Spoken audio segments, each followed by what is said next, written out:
The thing is, you kind of laying it out like that, if anything, has made me like the film less. No problem. So now I'm just like, No what problem. lazy writing this film has. It just follows this template.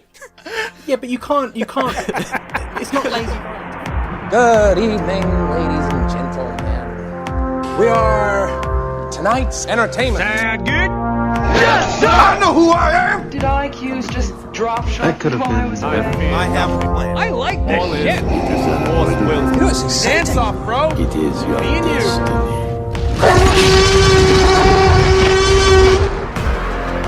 Welcome to the Atlantic Screen Connection Podcast. Let the games begin. Hello and welcome to the Atlantic Screen Connection Podcast with Jason and Lee. I'm Jason, I'm Lee. and this week we're going to be visiting the world of Kong, because Lee and I both went to see Kong Skull Island. That's right. But we have a little caveat with that. We're going to be actually not necessarily comparing it to Godzilla, but we're going to be pairing it because they are now in a shared universe. Yeah. But we're not going to be alone on a little adventure. We're going to be accompanied by the excessively funny duo from the Nerd on Nerd podcast, Liam Underwood and Jack Kempster. How are you guys doing, gentlemen? Good. I'm good. Very well, thank you. How are you? I'm good. You know, the point of the show is we never ask Jason how he is. He asks me, and then he just No. starts talking. Exactly, that's exactly how that goes. I'm so sorry. So I'm going to check in with Lee at the same time. How you doing, sir? I'm grand. This is kind of we've been doing a little bumper episode this week because we have another show, got like a spin-off kind of thing we were working on, and so it's been like 3.5 straight hours of podcasting right now, so I am so ready to get to the main event. I've been excited. I've been thinking about Kong all week. God help me, and. All the rest is background noise. My relationship is in flames. It's all a whirlwind of disaster. So it's going well, Jason. Thanks for asking. Excellent. How are you, man? Actually, I don't know. Hey, is there a snowstorm that's announced for tonight, babe? Oh, yeah. Oh, cool. Oh, well, you know what? I'm going to really keep my fingers crossed for a snowstorm to boil over into tomorrow. That way I can keep my family home with me to have a large breakfast. The kids don't have to go to school. Cool. Girlfriend would be too dangerous for the road. It'd be awesome to have like a weekend on the weekday. Perfect. Other than that, I'm doing kind of good. I guess I have a lot of grading to do this week because it's actually reading week at the college. And so I have to sit through a bunch of fucking papers that I don't particularly feel like reading. Anyway, moving on. I want to know what Liam was up to this week. That's a great question. My week has actually been pretty laid back for once. I went up to, that London, saw a stage show of what's it called? The incident with the dog in the nighttime. Oh yeah, the curious incident of the dog in the nighttime. That's the one. Yeah, that's it. That was good. Did you ever read the book? Like ages ago, Yeah. and I couldn't remember any of it, so the show was all new to me. Was it any good? I when I remember reading it in school, I remember being interested in it because of that swearing in it. That was new, and then absolutely losing interest beyond that point. Yeah. And Well, it's- never touching on it again. It's interesting that the book is like written from the perspective of someone with Asperger's. Yeah. So that's interesting the way they managed to get that on stage, and it was quite a minimalist set design, but they did a lot with it. Cool. So from that sort of perspective, it was interesting, but it was the sort of thing where it wasn't like brilliant, it was just good. The only other shows that I've seen sort of in the last year or so was Book of Mormon and Yes. Harry Potter and the Cursed Child, and they're in just like such a different league that you can't really compare the different shows. Yeah, right. Yeah, exactly. I've seen Book of Mormon, and I remember listening to you on your show talk about Cursed Child. It's so expensive and hard to get into right now. There's no fucking way I'll be seeing it for a long time. Yeah, that is the issue. But yeah, apart from that, I've just been getting really annoyed with Tesco's. Why? Why? Oh, well, we should explain because we have a cross-international Exactly. participant and audience. Tesco's is the supermarket brand. Yeah, like a huge grocery store. Yeah. And they've started doing this thing recently where there'll be like a little stand and it'll say free fruit for children. And I don't understand why there's that caveat there, because I get hungry when I shop as well. And every single time I see it, it just really riles me up because Like, all I want when I'm shopping is just to be, like, munching on a banana or something. And it's like they're teasing me. They're like, it's here, but I know if I take a banana, none of the staff are probably going to say anything. Yeah, right. But I am going to get such judgmental looks from all of the other shoppers that it's not worth it. Sure, I mean, like, if you've got that itch, can't you go up to, like, the deli counter and find, like, a sample or something, and then that kind of do it, I guess? It's not the same as a banana, though, is it? You could just buy a banana, though, Liam. Wait, so you want me to go start my shopping, stop my shopping, go to buy a banana, eat it, and then resume my shopping? Or Why don't would start I do your that? shopping. Walk in, buy a banana, then do your shopping. Why do the kids get it for free? Because they're kids. And The kids get it for free? yeah. I don't know. My mom used to give us we'd walk in and I'd say we were hungry because that's what kids do. They see food around and they're like, hey, I want that in my mouth. And so I figured that, my mom used to buy a fruit or a bag of peanuts or something like that because we are not allergic compared to this generation. And she would just essentially keep the bag or the peel or the wrapper or whatnot, or just the core of the apple and say, he had one of these. Yeah, I've seen I've seen at the people end, do when that. you're checking out, they'd actually just charge you for whatever the fuck it is. Chances are, if they just charge you for the peel, it's not as bad though, Liam, isn't it? I mean, that is definitely an option, but equally, the fact that there's free fruit available, I'm just too old for it, winds me up. I suppose it's just, if there's a way to keep kids to shut the fuck up when you do your shopping, I wholeheartedly encourage it. Realistically, if I hadn't seen that. That's actually quite good. if any adult could go into the shop and just get, like, maybe if you had like a Tesco's special fruit member card, and but you could then you're going down a really weird avenue where you have way too much time on your hands. Definitely, but equally, if you ask my girlfriend, she'd be very happy if there was a way to shut me up when we're shopping. So, it would be nice to have because it's not just bananas. They have apples, oranges. Now, oranges, I don't understand because they're a messy fruit to eat. Sure. And I feel Yes, like they are. giving those for free to children is just asking for all sorts of problems. Yeah, I got that. Yeah. But yeah, it's just every time I see it, it just really riles me for some reason. What a week. That's my week, yeah, sorry. Terrible, yeah. What about you, Jack? Any produce that's pissing you off? I'm just furious at grapefruits, guys. Furious. I find myself often in the same position. No, I've not been doing a whole lot. I've been to the cinema a lot because, I went and saw Kong at the cinema. I saw Logan finally. Awesome. Oh yeah, cool. Oh, cool. How'd you like that? Yeah, I thought it was a really good film.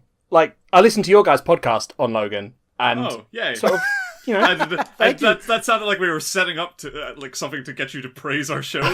Oh, Jack, what did you think not of at Logan? It's because it feels like I don't understand what the fuck was wrong with you guys because that was a really good movie. No.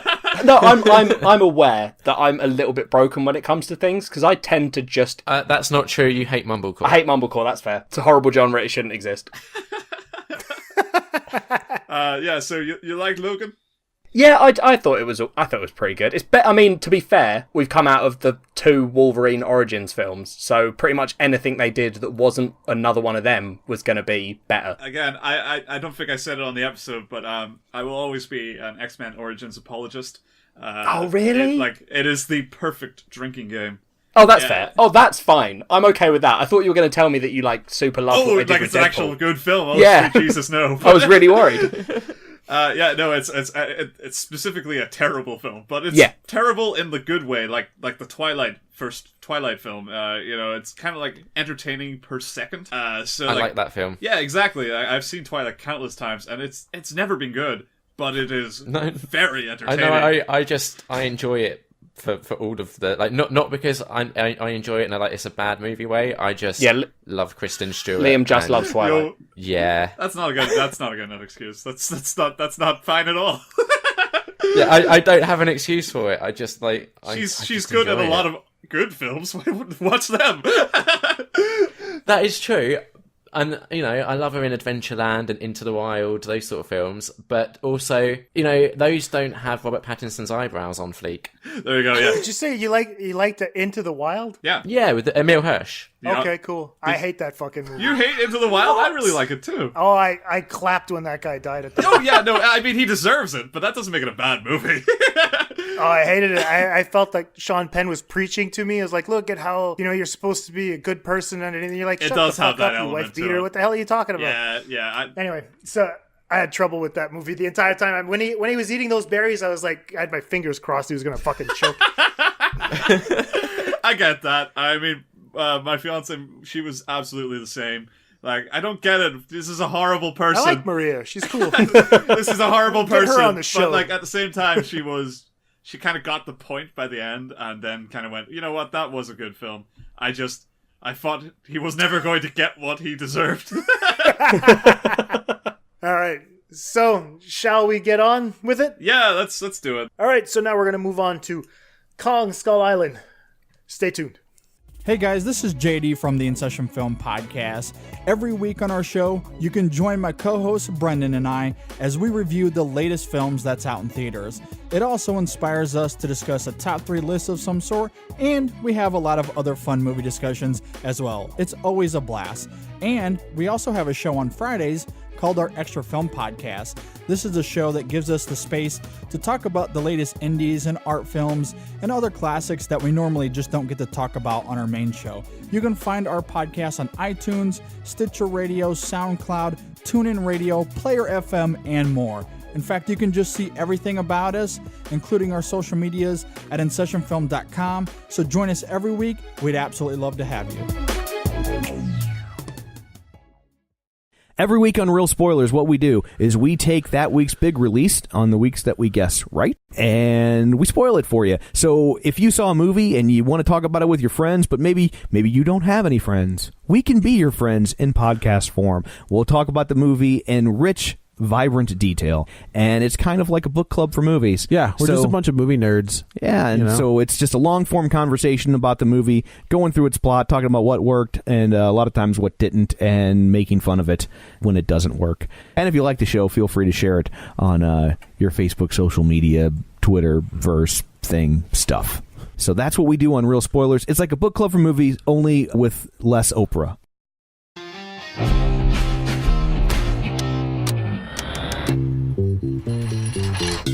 An uncharted island.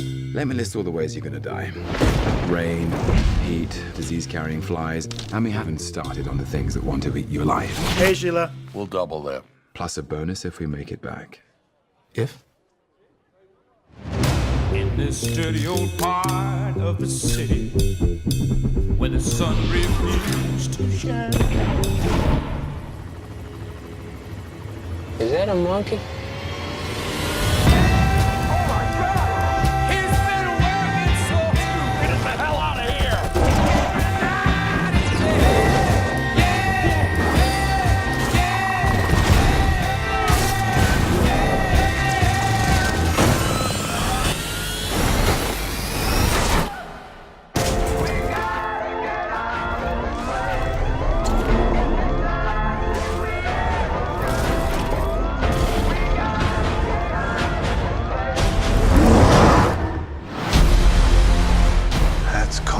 He's God on the island.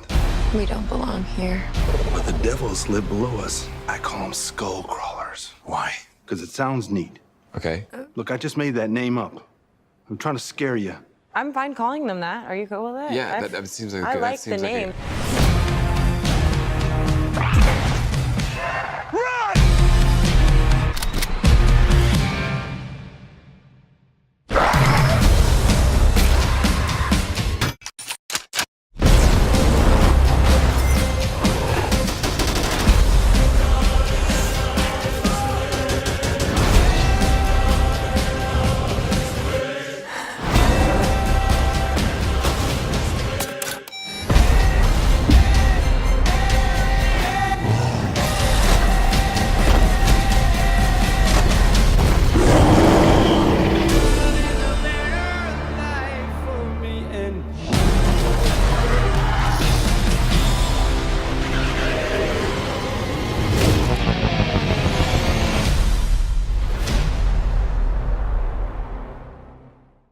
So welcome back. We hope that you enjoyed the trailer for Kong Skull Island, film that stars John Goodman, Sam Jackson, Tom Hiddleston, Brie Larson, Toby Kebbell, and John C. Reilly.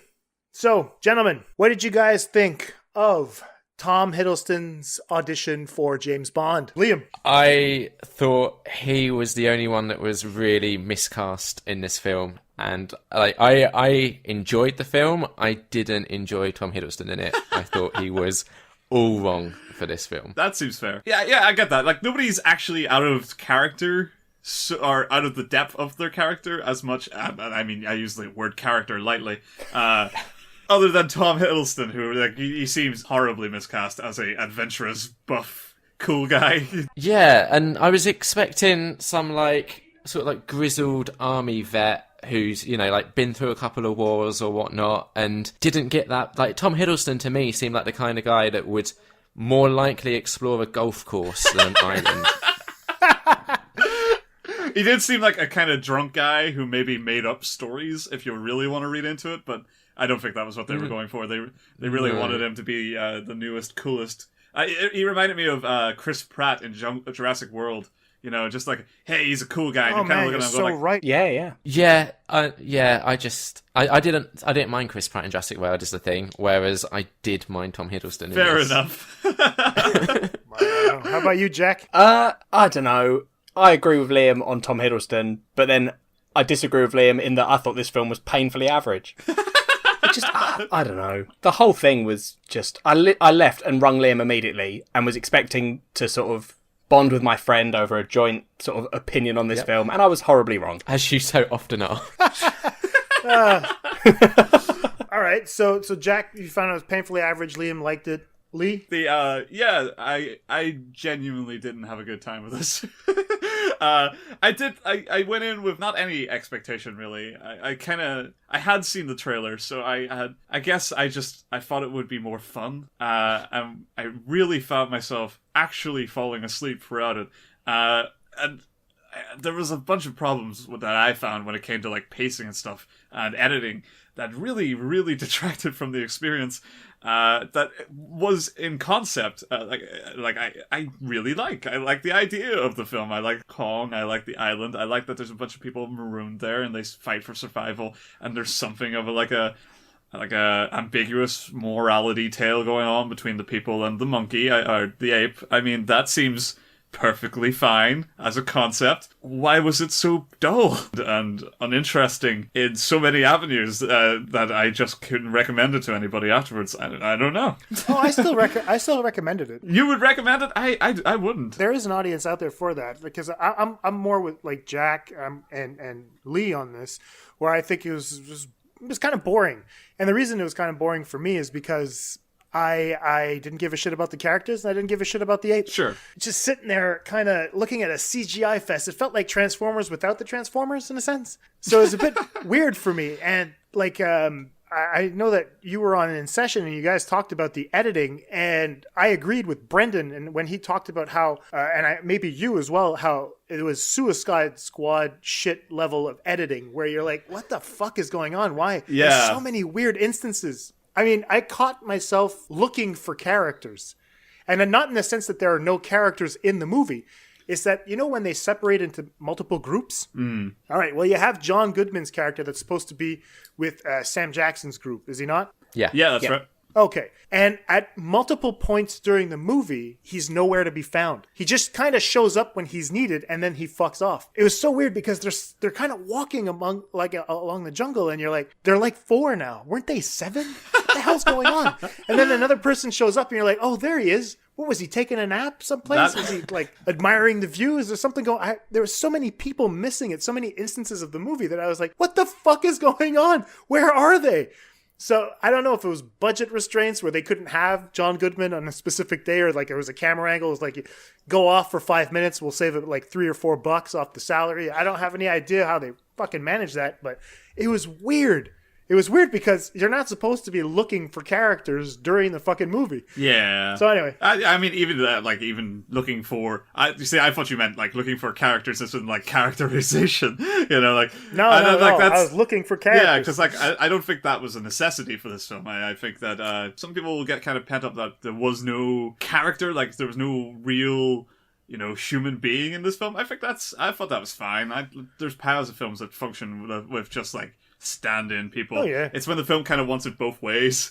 And this wants it three ways in this. Yeah, it wants like deep characters occasionally. It wants no characters often, and then it wants like this sort of this introspective human message at the end of it.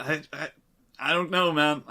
That to me just it felt like a film that didn't know what the hell it was trying to be, and that to me makes it hard to recommend, because there's such a possibility that this will just land really badly. You know, I think yes, it definitely does have an audience, and apparently that audience, we have one of the members here. Right, me.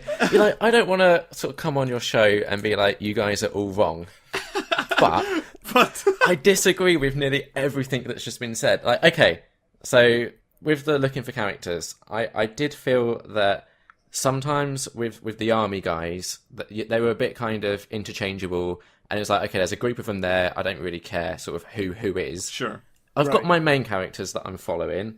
I understood, you know, the two groups that split up, and that there were guys that were, you know, pretty obviously expendable within those groups. I was fine with that.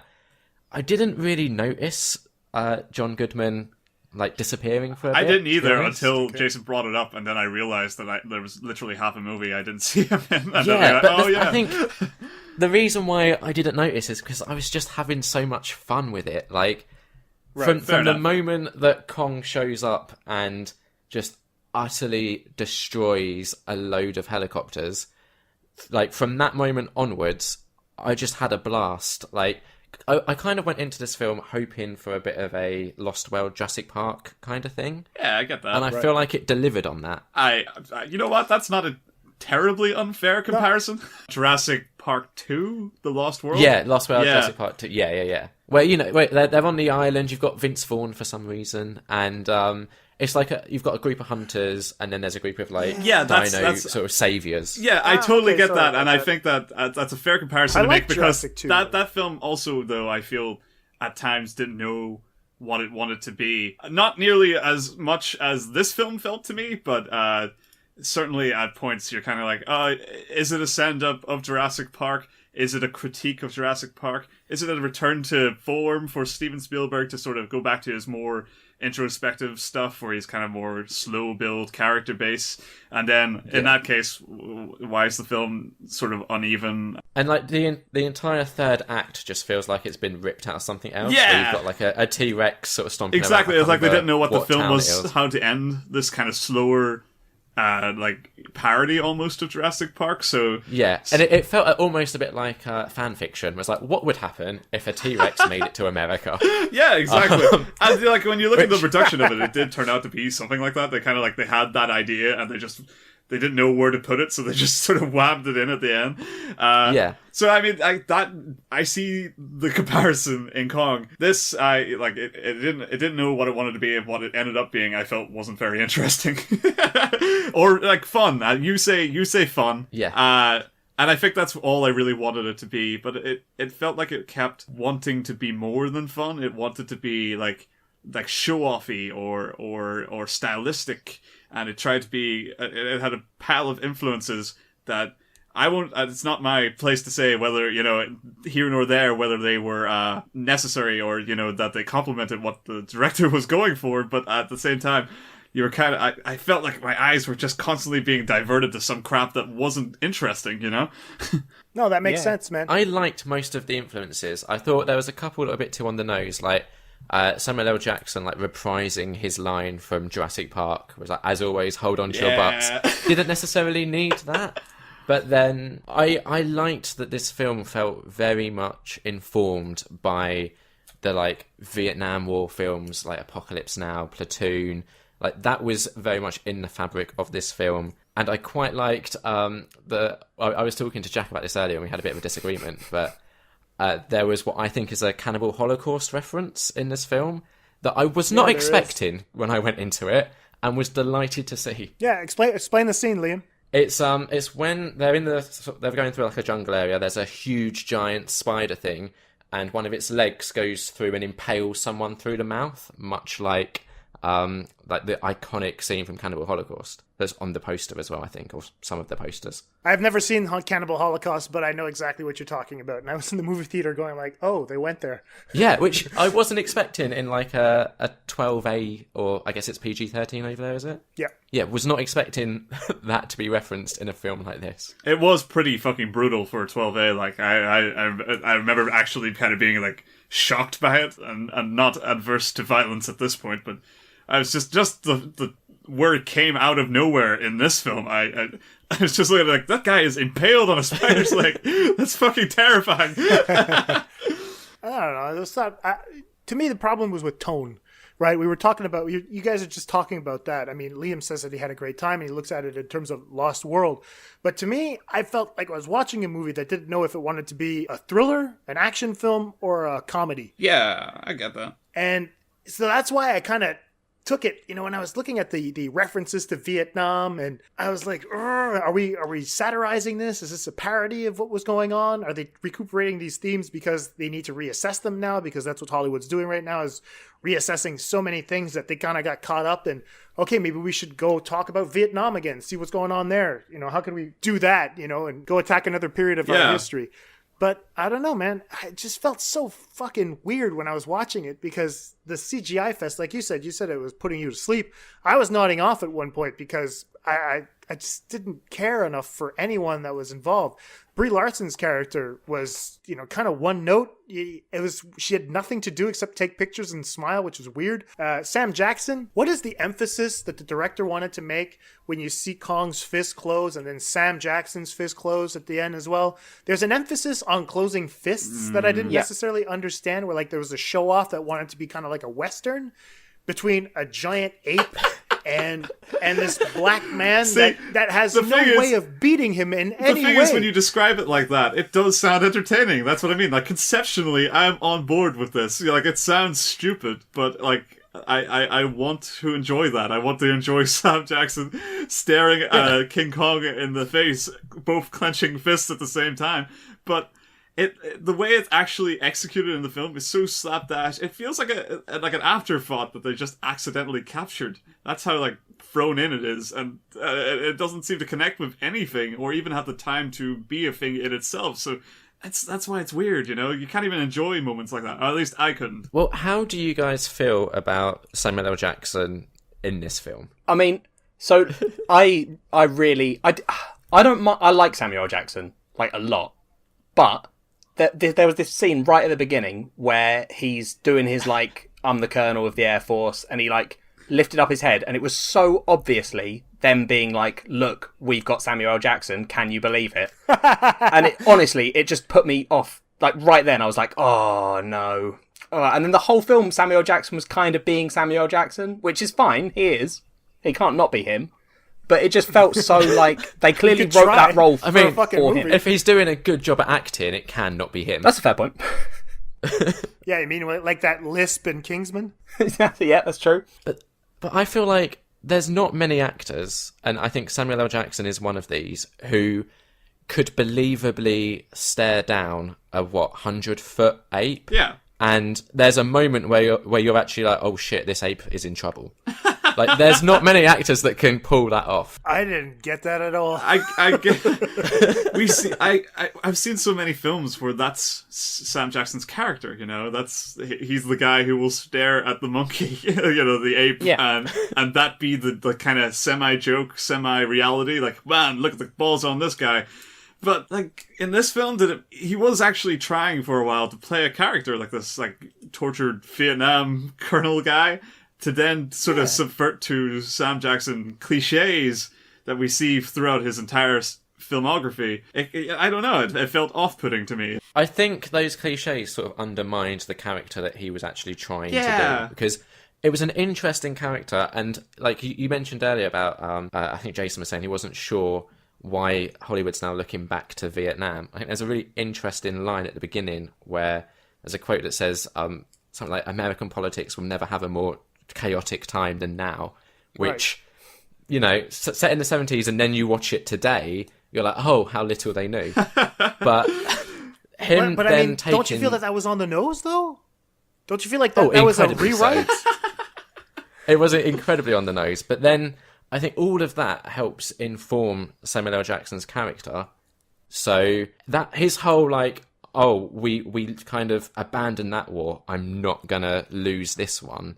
Like, to me, that kind of gave me his character motivation, sort of like shorthand for it. So I just enjoyed seeing him play that role. Yeah. Okay. I just didn't like the references to his past career. films. Yeah, I get that. I mean, like, there is probably, for most people who don't really know that, they could probably just watch it and not pick up on that, and those be the lines for the first time they've heard them, or that be the style. You've never seen an actor like this actor before. Maybe that's like the target audience, you know. That's why there's a lot of people who are on Twitter and stuff getting really excited about this film, because maybe they just haven't seen a lot of films, and fair enough. I mean, maybe kind of coming into this unknowingly like more cynical because I have seen a lot of the references and know that they're not really doing anything with them, they're just making them. Yeah, they're just putting them in. Yeah, exactly. So like I maybe that's my fault for knowing not having the freshest of eyes that I proclaim to have, but at the same time, I don't know, like I feel like I would be able to look past that if it were interesting. I mean, even like not seeing lots of films and get like all the references and whatever, like his character has a huge gaping, like not a plot hole, but they set up, like you were saying, Liam, they sort of like, there's the beginning bit where they're setting up this character, right? They set up this like whole, he accepts the mission, and like he doesn't really tell his men that it's his fault that they're doing this mission, right? Yeah. And I was like, oh, there's going to be like this interesting, like the men turn on him at the end because they find out that he sort of betrayed them. Yeah, that would be awesome. But then he has a scene where he's facing down John Goodman and has a go at him, and he's like, "You got all my men killed," right? So I was like, oh, they're doing it even more. They're being like, oh, Samuel Jackson's character is like sort of blaming John Goodman, but we all know it's him. That never gets addressed ever. That's a great point. You're absolutely right. That's 100% right. And now we all sound like we're ganging up on Lane, but no, that's fine. Not at all. But no, I actually totally got that as well. It's one of the few things I did write down was that this film could have used a more directly antagonistic set of characters. You know, like that Kong should have been this sort of provoked force. And we should have been following a bunch of assholes doing the damage so that this had a message. But the fact they kept tapering it back, they kept trying to make these non-characters likable, you know? So we had Tom Hiddleston, who is this, he's a dangerous guy from another era, and he's being dragged in for one last time, one last big game. Yeah, you know, he's just sort of there. He's kind of friendly. And he's kind of like very direct about getting everybody to safety. It's you know, like, yes. What kind of character is that? Who gives a shit? You know, Brie Larson is set up as this standoffish photographer who's a very activist kind of character who feels very anti-war. That's a fine characteristic trait. And like nothing happens. She just sort of, wow, look at the ape. Wow, look at the people. You know, like that relationship wasn't earned with Kong at the end either. You know, no, absolutely. He wants to say, I was like, well, look, a precious toy. I've never seen a woman. And you're like, there's a town full of villagers there. There must be one that's not 85. I didn't see any. I know, but I mean, Jesus Christ, they're still there. I mean, like, it's not like they're forever. Yeah, and what was weird is that because they have such a great positive character in the film with John C. Reilly, it feels like they originally had a lot of antagonists in mind. And this guy was going to be, like, he actually has a line like, you're all going to die. You know, like, that felt really weird because he was telling it to good people who didn't want to be there, you know? Yeah. Whereas if they were assholes and he was kind of jokingly warning them and they were too ignorant to listen to him, then it felt like that would make sense. And it feels like the script originally had that in mind, but it just stopped, and now everybody's kind of funny and likable.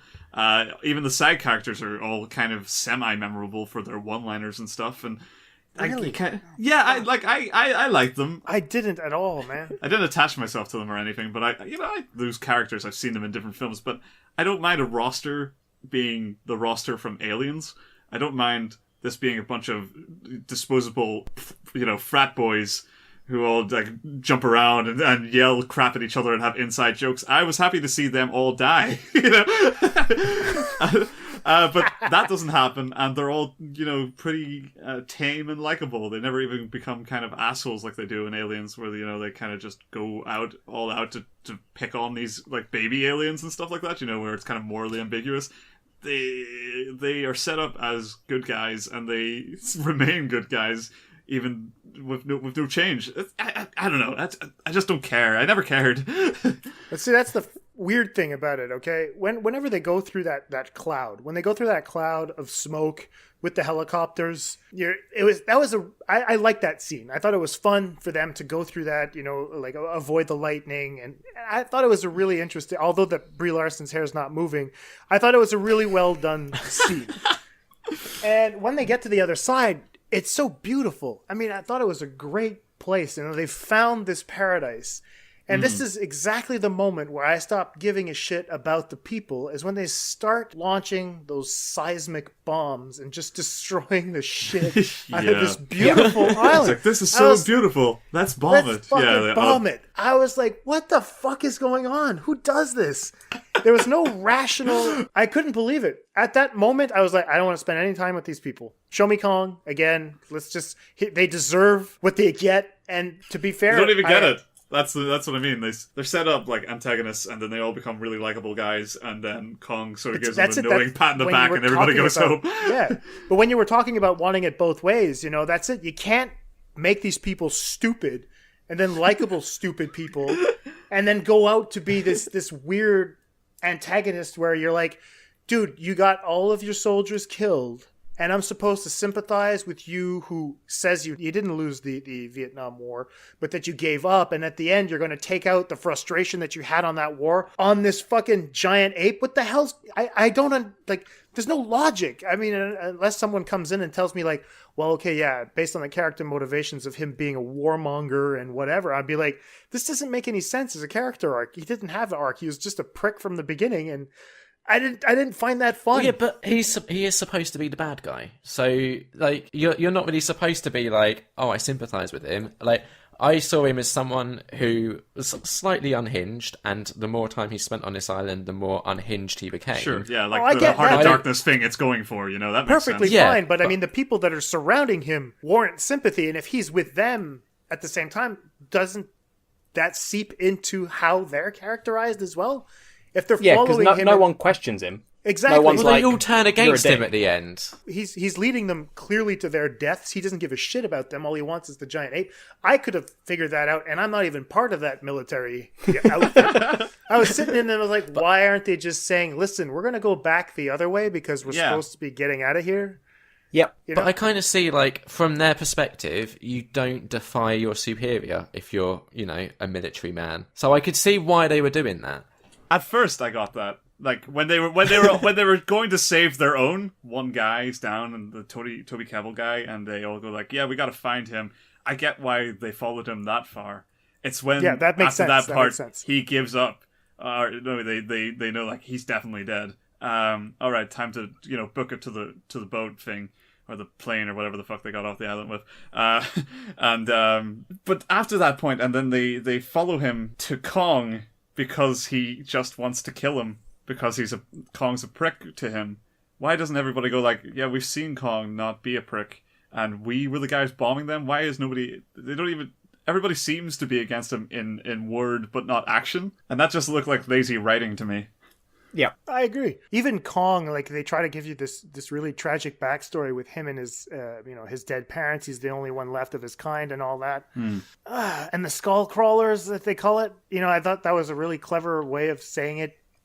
Like flat out that they had no idea what to call these fucking things. These generic looking weird lizards. Like we haven't seen them like on two weird claw things and then a giant tail in the back. Let's make it like that. It's going to be really cool. Yeah, I was annoyed that they do that whole setup for there being like this giant skull crawler. Yeah. And they're like, don't wake the big one. And I was so excited because I was like, oh, maybe, like, because when I go and see a monster film, the reason I've usually gone to see it is because I think the monsters are going to be cool. And I want to watch them be cool.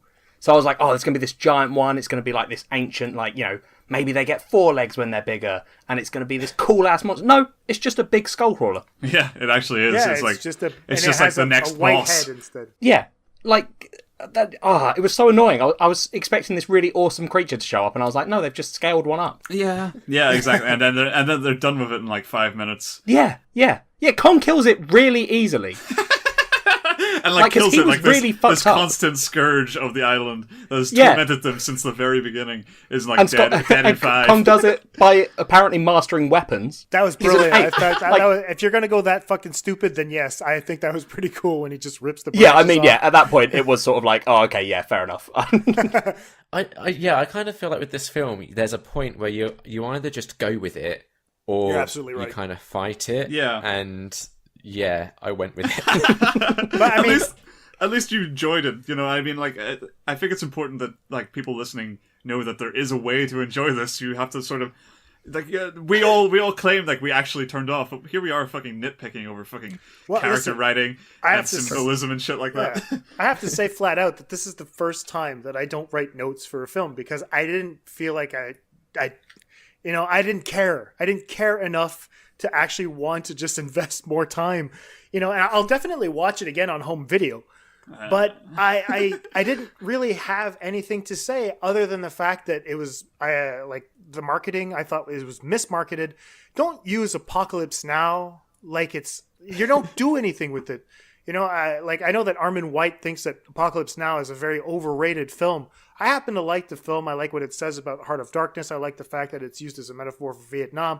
I really enjoy everything about that film. And then when I walk into Kong, Skull Island, and you've marketed this as a return to somewhat an Apocalypse Now feel to it, then that means I'm going to have these tragic heroes in a sense where they kind of question what they're supposed to do. You're going to have a lot of emotional investment in these characters, and all it was a container. You know what I mean? I feel like I was misled into believing that this was going to actually be something on the level of what I consider Godzilla, whereas more of a think piece on where humanity's going.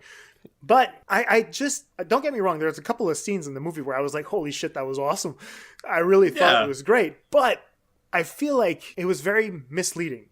Like you said, Lee, earlier, they put references into the film, and including the marketing.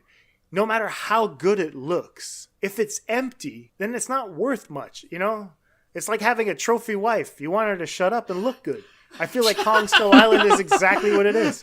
I'm sure everyone can relate to that image. Okay, so before we get into wrap up, I wanted to let me rhyme something here. It's weird because I sat down and did try to figure out some symbolism or something, or tried to read it.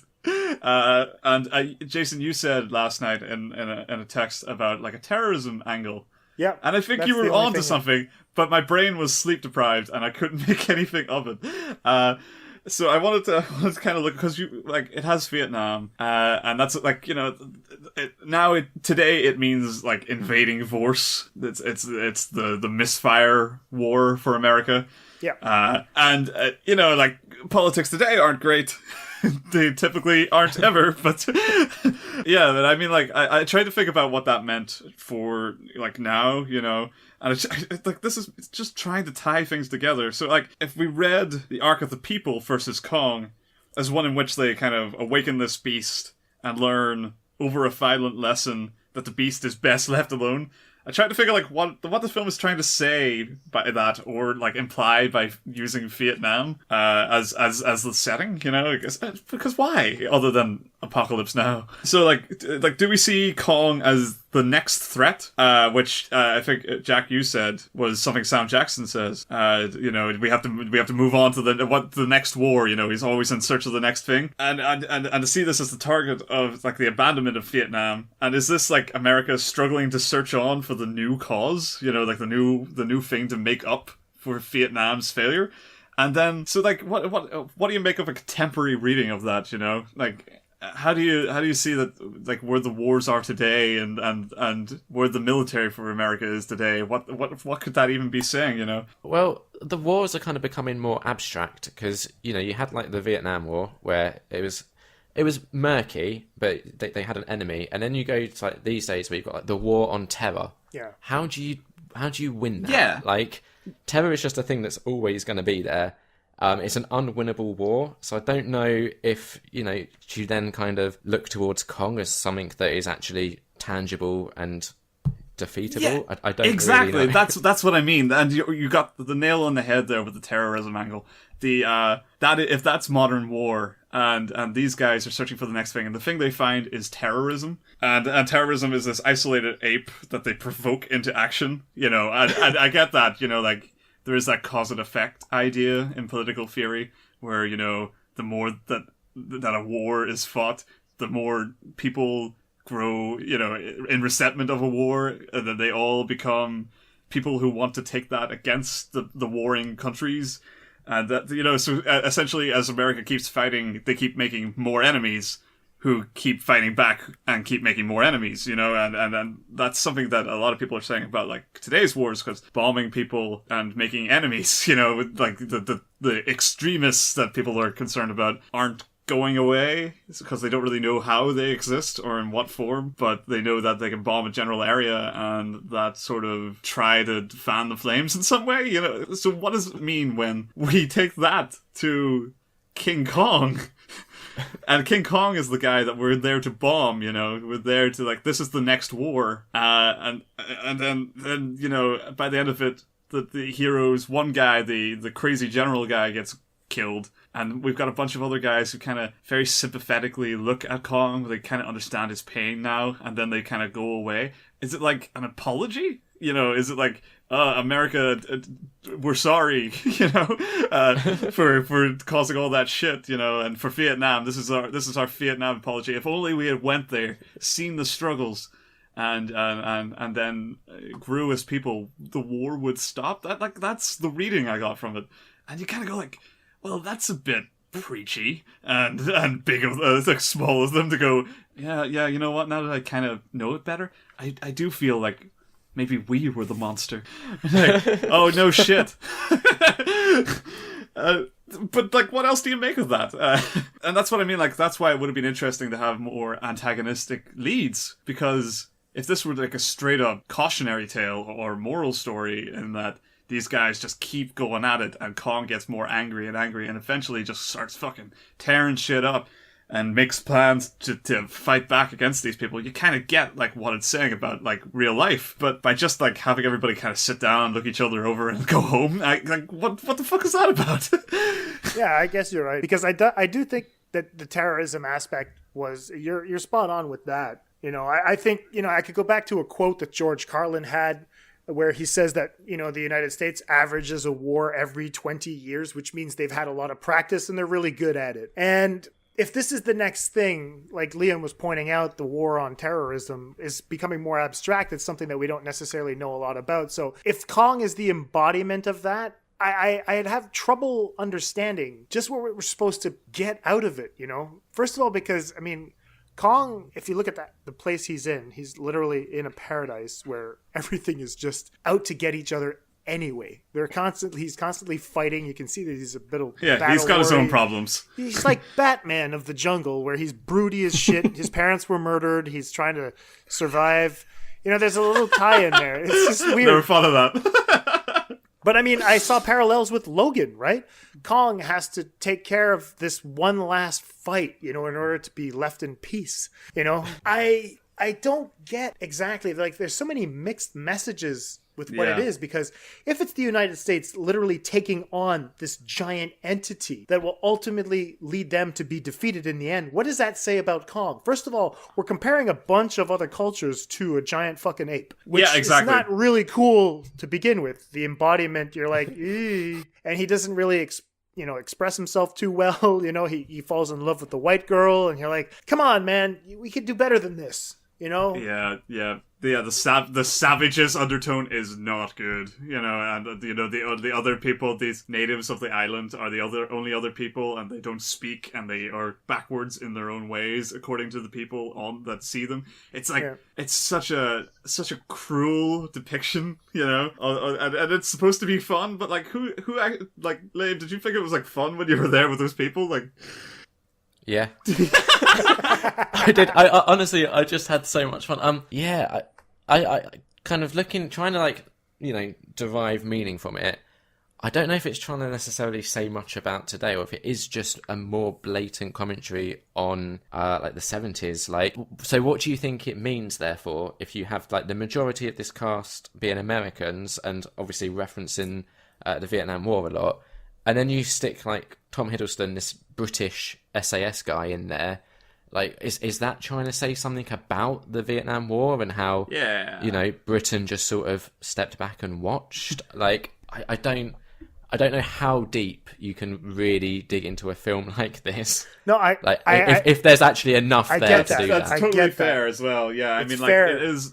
It's more that somebody has actually looked at these references and the works that are, you know, that have they've crafted something of a story here, and because there are a lot of moments where there's like a slowdown, where there's not any action happening, no character being built. It's just like images and letting the camera speak for itself. You're kind of making your own story.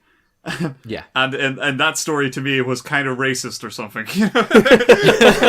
That's exactly right. That's exactly what I got. I was like, there's something going on and it's itching me in the wrong way. I don't like it. We're definitely being too serious about it. And that's why I feel like I wanted to put that out there just to say it, because I just think there's a responsibility to be taken. To me, like, if you're going to be making a movie in a committee, the way I think Brendan said, Jesus Christ, guys, you can't just put shit together and say, they'll like it, without taking responsibility for the message that you're putting forth. To me, there's too many things that have been flung at the screen in this case, and I have a feeling that even if we are taking it too seriously, there are people out there that are going to look at this, and they're going to really pick it apart, and there's going to be something terrible underneath, you know, even if it's not what they're trying to sell, you know, it is. No, I mean, it's definitely not legendary, the studio's like dream to be fucking their next King Kong film to be about a social commentary on war. I don't think that's really what they had in mind. I think they just wanted to see a monkey beat things up, and then they give it to an indie director who really wanted to take it somewhere, you know.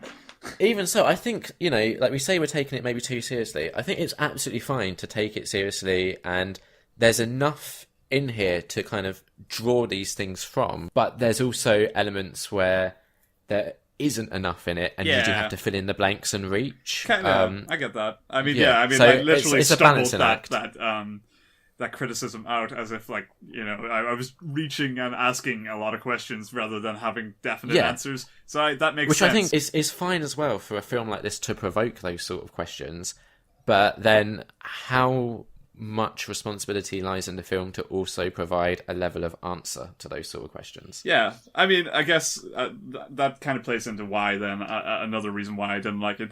If they are going to raise questions and not answer them, I would shit on a really good movie for doing the same, you know. So I just have to be fair to all, really.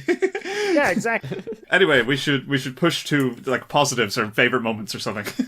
All right, lighten the mood. Let's start with Jack. There are positive things. Jack, what did you think? Something positive to take away from the film? Like the positives I had were as few as there were. I did really enjoy seeing some of the interesting like fauna they came up with, like the stilt spider thing. I thought was really cool. The log thing. Yeah, bark bug. The razor bird things, like that scene where the guy got pulled into the air and had his arm cut off. Oh shit! Yeah, that was awesome. That was pretty awesome. Like, so I enjoyed those bits they'd done with looking at the giant water buffalo. Yep, they were cool. I guess. I didn't really understand the point of that bit. Like, no, a little bit. No. We have extra money. Oh well, let's try to make this kind of thing look like an island. Oh man, that's good. Pass the joint. I thought it was like a callback to Jurassic Park, you know, with the Triceratops. Oh yeah. Was that not kind of the thing it was going for? But like, I don't think it meant anything. Jesus Christ. Oh yeah, I hadn't put that together either, but it is very similar to that scene, isn't it? Absolutely. Yeah. Liam, favorite moments? Everything. So I was really worried when I watched the trailer that I didn't think John C. Reilly. I thought that just wouldn't work, and I was so pleased to be wrong. And he just worked brilliantly. I thought like the film is generally quite funny, but then when he comes along, it gets elevated into basically a comedy for a little while. Yeah. I enjoyed him. Yeah, I thought he was great. I totally agree. Like, he did one line about fucking these ants It was fucking Yes. hilarious. Yeah, like, they sound like birds. That's how fucked up this is. But didn't you guys get the impression, and this is, I don't know if this is just me, that you were watching Jumanji again, where he's the Robin Williams? I don't see a negative, Jason. I know, but I mean, it's just a question, like, this movie wants to be set in Vietnam, and then you have John C. Reilly, who's the Robin Williams character. It's like, I've been stuck in this game for so long. It's getting intense in here. We got giant monkeys, giant antelopes. We got these giant fucking spiders, these birds with razor sharp beaks, and we have these people that don't talk. Welcome. And it's just so odd to me. Yeah. When I was watching totally it, I was right. like, Jesus Christ, the guy looks like exactly like he's been trapped in Jumanji, but now everyone else is in the game. That might be why it also is that much more fun. He does have that charismatic nature about him where he just seems like totally bewildered out of the story. But like that was good for me because I wasn't enjoying the story. So every time he was there, I was like, oh yes. Just keep ad-libbing, John. Just don't stop. Just take us home. Just talk. Oh, there's a big monkey. Ha ha ha. You're like, you got it, man.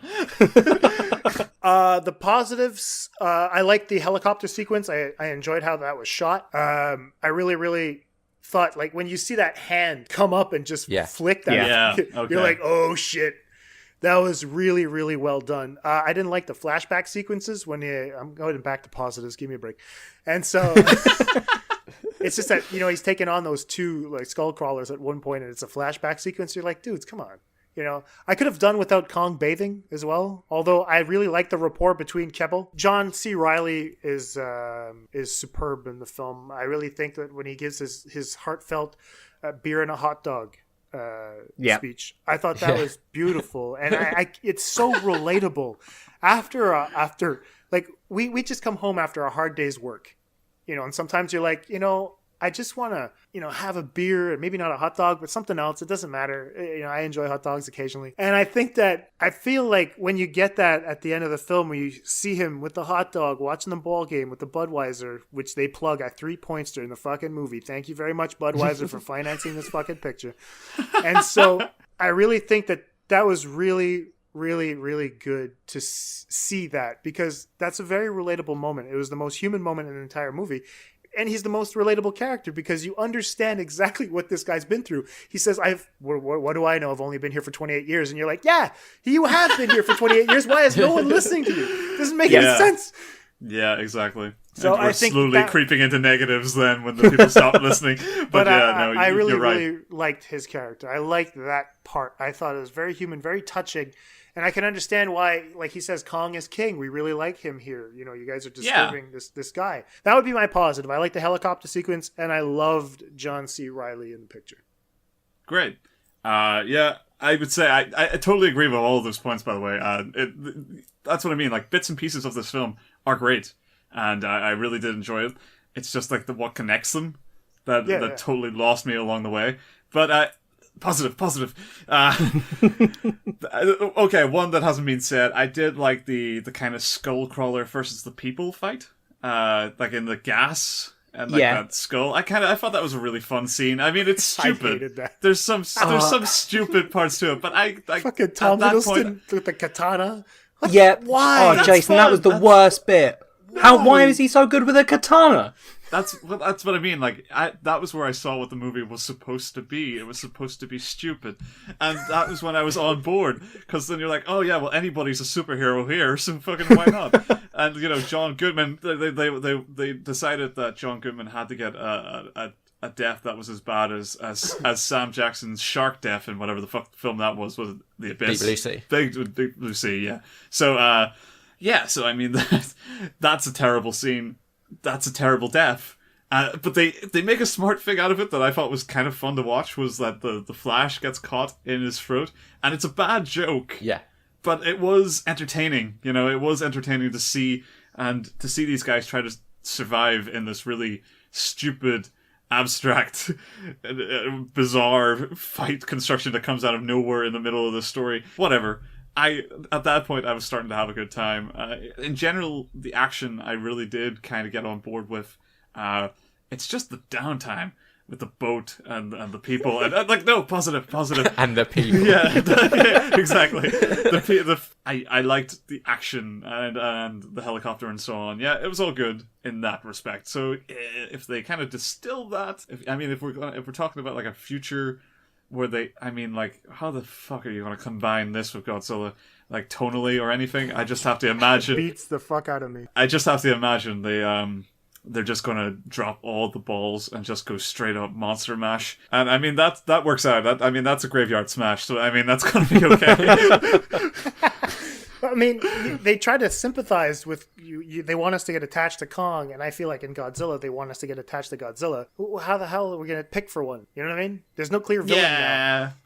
Maybe they'll team up. It's going to be like a tag team? That's the only way I can see it. Like, because Godzilla, and it's getting a bit ahead of ourselves, but they describe him as like the nature's balance against the like bad monsters, right? Yeah, right. And Kong's like protecting the gate where the bad monsters come from. So if they make them go against each other, it's just not going to seem right. Yeah, absolutely not. Because Kong is essentially like Godzilla for the island, where he sort of protects the balance of the island. Yeah. There were two more things that I really liked about the film that hasn't been mentioned yet. So if you don't mind, I'd just like to do those really quickly. I liked that Tom Hiddleston and Brie Larson, there wasn't like a huge romantic subplot. Like you would normally get that in a film like this, I think. Right. And I'm pleased they just sort of brushed over that. To be fair, at this, when it was getting so boring, I kind of almost, I went back on, like, I get how that would have been progressive, but in this case, I was desperate for just something. So, like, I was just like, oh god, I wish they were just a cliche romance here.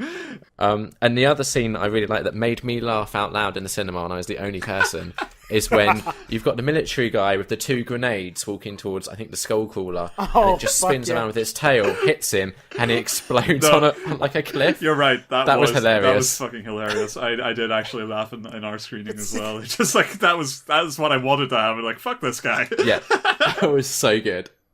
Right, so we don't do scores or anything. So I guess I don't know. A round. Would you recommend this? Should be in order. So we'll go to Jack first. Jack, how would you tell somebody to watch Kong Skull Island? I think if it was a person that I knew would enjoy that kind of film, then yeah, sure. But not most people. I would say no. That seems fair. Liam? Yeah, I think the same. Like, I think if you go into it kind of just approaching it like a family-friendly blockbuster popcorn film, then sure. If you want something more from it, maybe not. Yeah, I think we firmly just burnt that bridge to the ground. You know? Yeah. Jason? Yeah, I'll recommend it. I mean, I was talking to Jason, another one of my friends. He texted me, so how was Kong? I went, meh. He says, wow, shit, should I see it? I was like, yeah. And so I think that, yeah, it's worth seeing. I mean, I went to see it in IMAX. It was kind of fun. My daughters loved it. They really thought it was a fun movie. So I found the kind of, if you're in that stage, like where you're still watching movies a little bit more naively, and you just want to have a good time, and you don't necessarily want to pick apart exactly what they did wrong, then yeah, it's 100% a movie for you. I think that it literally is film for audience, like shoving popcorn in their face, watching shit blow up, seeing like, oh my god, look what happened. There's a big fucking daddy long legs that just stabbed that guy through the throat. You know, most people won't get that reference, but at the same time, they'll think it's really cool. So, I don't know. I'll definitely watch it again and try to pick it apart some more because I'm enjoying hating it. But I'll recommend it. I didn't enjoy it. I would kind of hope I don't have to watch it again. It's like, I don't know. I feel like I'm pretty good at getting what I like out of a film first time round. So I don't feel I'm gonna re-evaluate much in this. But I'm happy that people enjoy it, and I'm happy to hear people are really liking it. And not just Liam. I've heard it around Twitter. So I mean, there is a positive buzz to this film that I'm really not trying to stamp on. Like, if you enjoy this film, absolutely fucking enjoy it. Because, like, why would you listen to us if you're the person? Like, who the fuck cares? Just watch Monkey kill people. It's good. But for me, like, I don't know. As I said, like, I don't even care that it doesn't mean anything. It's just that I was bored. And that's the real sin when it comes to a popcorn movie. I cannot be bored. It is critical. 100%. Yep. So yeah, that's generally where I lie with the film. I recommend people ask someone who's seen it that they trust and see what they thought. That's a good way to put it. And if they really liked it, then you're going to like it. And if they didn't like it, you're almost certainly going to hate it. So should we talk about that post-credit scene that essentially establishes this universe and then use that as a springboard for Godzilla? We usually cut to the trailer. I want to talk to somebody in charge. You are not fooling anybody when you say that what happened was a natural disaster. You're lying. It was not an earthquake. It wasn't a typhoon. Because what's really happening is that you're hiding something out there.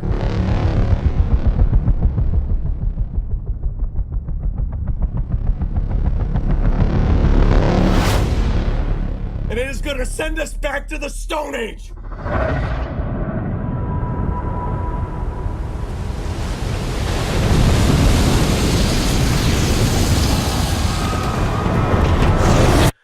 God help us all.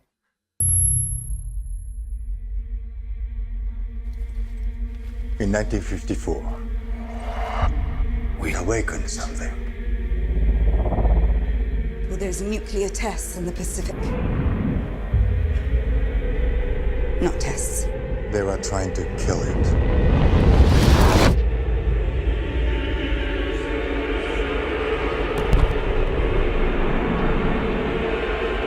You have no idea what's coming.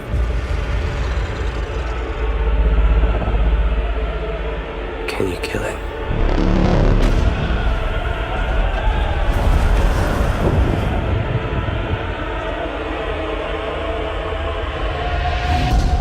The arrogance of man is thinking nature is in our control.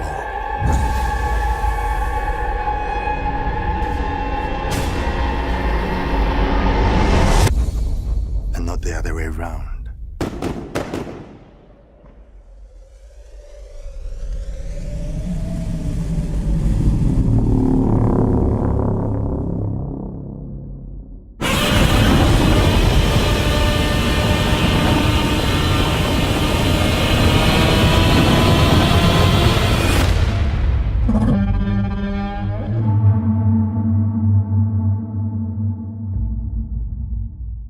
I'm going to start biting my tongue now.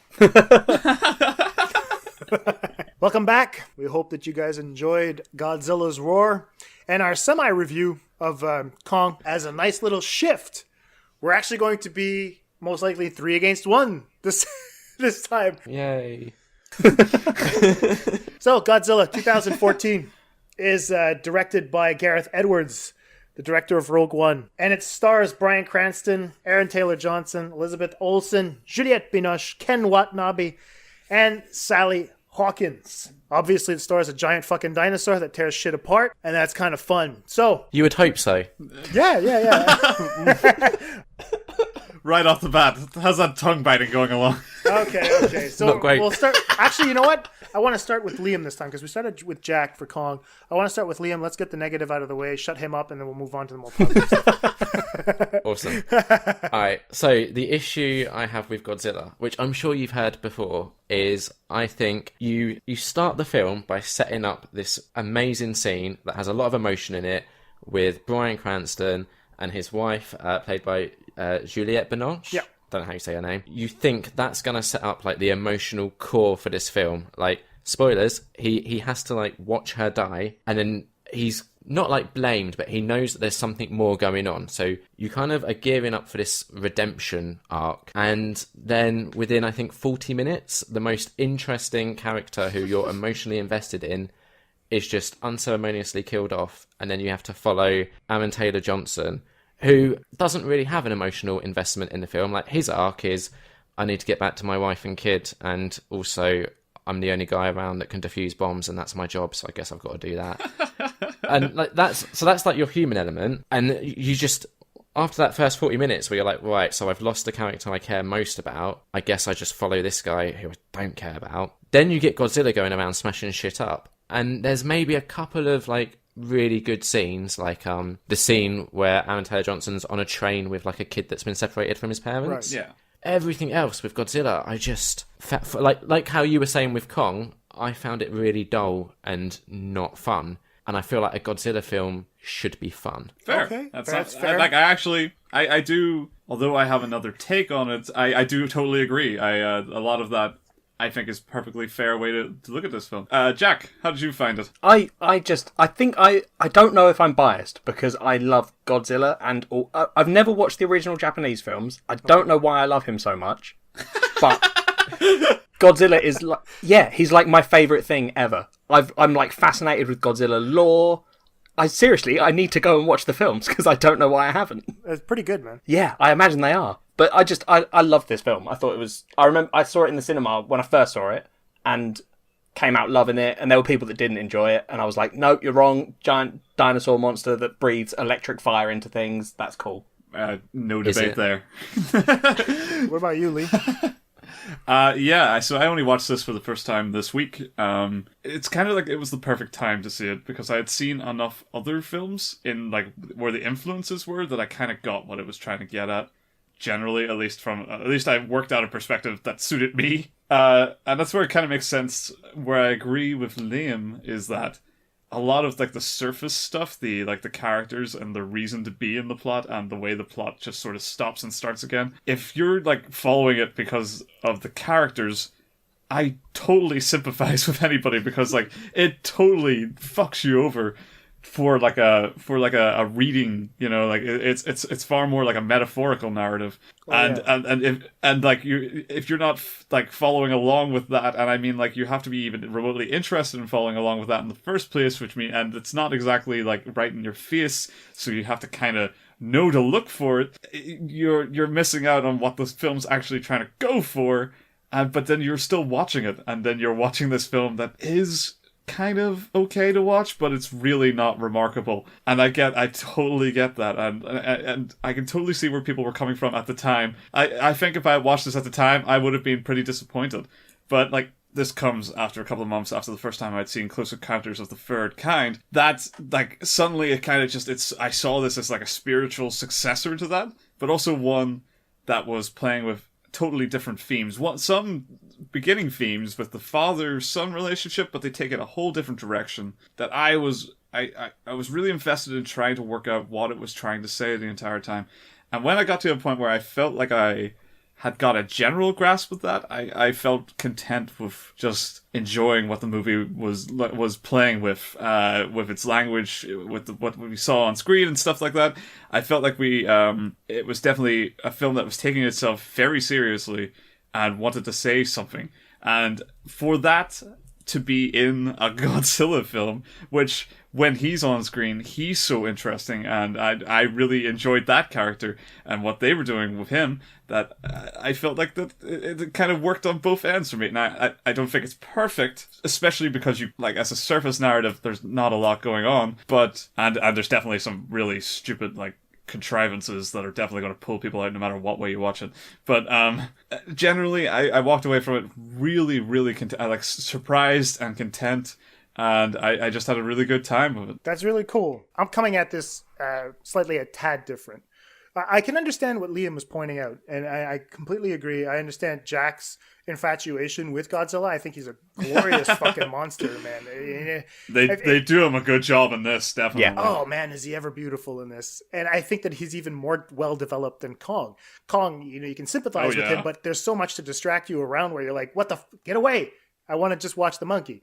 This version of Godzilla, I really love it. And the background that I'm coming with is because I've studied fairy tale. And that's going to fit into the larger aspect of why I really respect what Gareth Edwards did with the film, because, in all of the films that they've been remaking recently, all the the live action crap that's coming out from Disney, there's a couple of them that are actually kind of good. I'm not looking forward to Beauty and the Beast. Take that, Uche. And I think that I really appreciate that Gareth Edwards would take the lore of Godzilla and reinterpret it for today. I've seen a few of the Godzilla films. I do think that the original from 1954 is the best, although I do for the 2014 version, just because That's the kind of film I like to see. They're really different in terms of how they approach what the message is. You know, you guys are probably aware that the first version, the one from 1954, acts as a metaphor for the bombing of Hiroshima and Nagasaki, and like the effects that it had on the population of Japan, you know, as a people, as a culture, and how you bounce back from that type of devastation. And I think that maybe Jack's fascination from this is because, you know, the reason why Godzilla is still relevant today is because that time in history, it's just, I think that this whole period, you know, World War II is ingrained in collective unconsciousness, you know, obviously more in Japan, which is why there are so many Godzilla films there. You know? But I really feel that this version of the film reassesses how faith plays heavily into how we've been reinterpreting these stories post 9/11. I love that Lee brought that up. You know, but you can also take it into a biblical way, right? The Old Testament God, which was a wrathful God, and the New Testament God, which was more of a nice guy. You know, where you'll have the 1954 version where the beast is just this thing that's full of rage that's destroying entire cities, and the population is very, very much scared of it. But then you'll have we'll call it the New Testament Godzilla, that is actually there to protect humanity from things that are much larger, things that they don't understand. You know, the natural order has to be restored, and we'll have these all-powerful beings that are going to take over. Sure. So for me, this one I thought was brilliantly executed, and I'll get into a little bit more later, because I feel like, you know, a lot of the characterization that you guys are talking about in terms of how bland they are, I think is spot on with how you're supposed to create a fairy tale. You know, these are stock characters, and the way that Gareth Edwards presents them, you know, you'll have Ford Brody, who is going to be leading through the hero's journey, essentially the way that Luke Skywalker does it, essentially that the way Aragorn does it, the same way that Frodo does it. We have a character in here that's just meant to carry us through the story, and I think he does a great job at doing that. Even if you don't care for him, a lot of the people that are there are going to be very, very reminiscent of things that we've seen before, and I think that bringing it into today in a post 9/11 world with a commentary using Godzilla, this was brilliant. In my opinion, I remember sitting in the movie theater. I went to see it at IMAX with my girlfriend. We walked out and we were like, should we go see it again? And we almost did. I mean, like, that's what, when you talk about like character, and I totally get, like, those characters don't feel like actual, I mean, especially like Liam was saying about Aaron Taylor Johnson, he's kind of bland, but like the thing is, like, what I think, and what I actually found out that Gareth Edwards was going for was like a Spielberg send-up. You know, and there's lots of little like moments in the film that kind of are like knowing nods to Spielberg films, but I thought it was really interesting how he does characters like Spielberg, because they're like, they've got like a motivation, they're like given one motivation, and then they just are that character. They're very straightforward. There's not a lot of depth to them. You know, the guy from Close Encounters of the Third Kind, he's just obsessed. He's a dad who gets obsessed with a cause, and that's kind of him. That's him on his path, and that's all he does. And everybody else is kind of like a force opposed to him, or somebody who just wants him to get there, you know, and they understand him.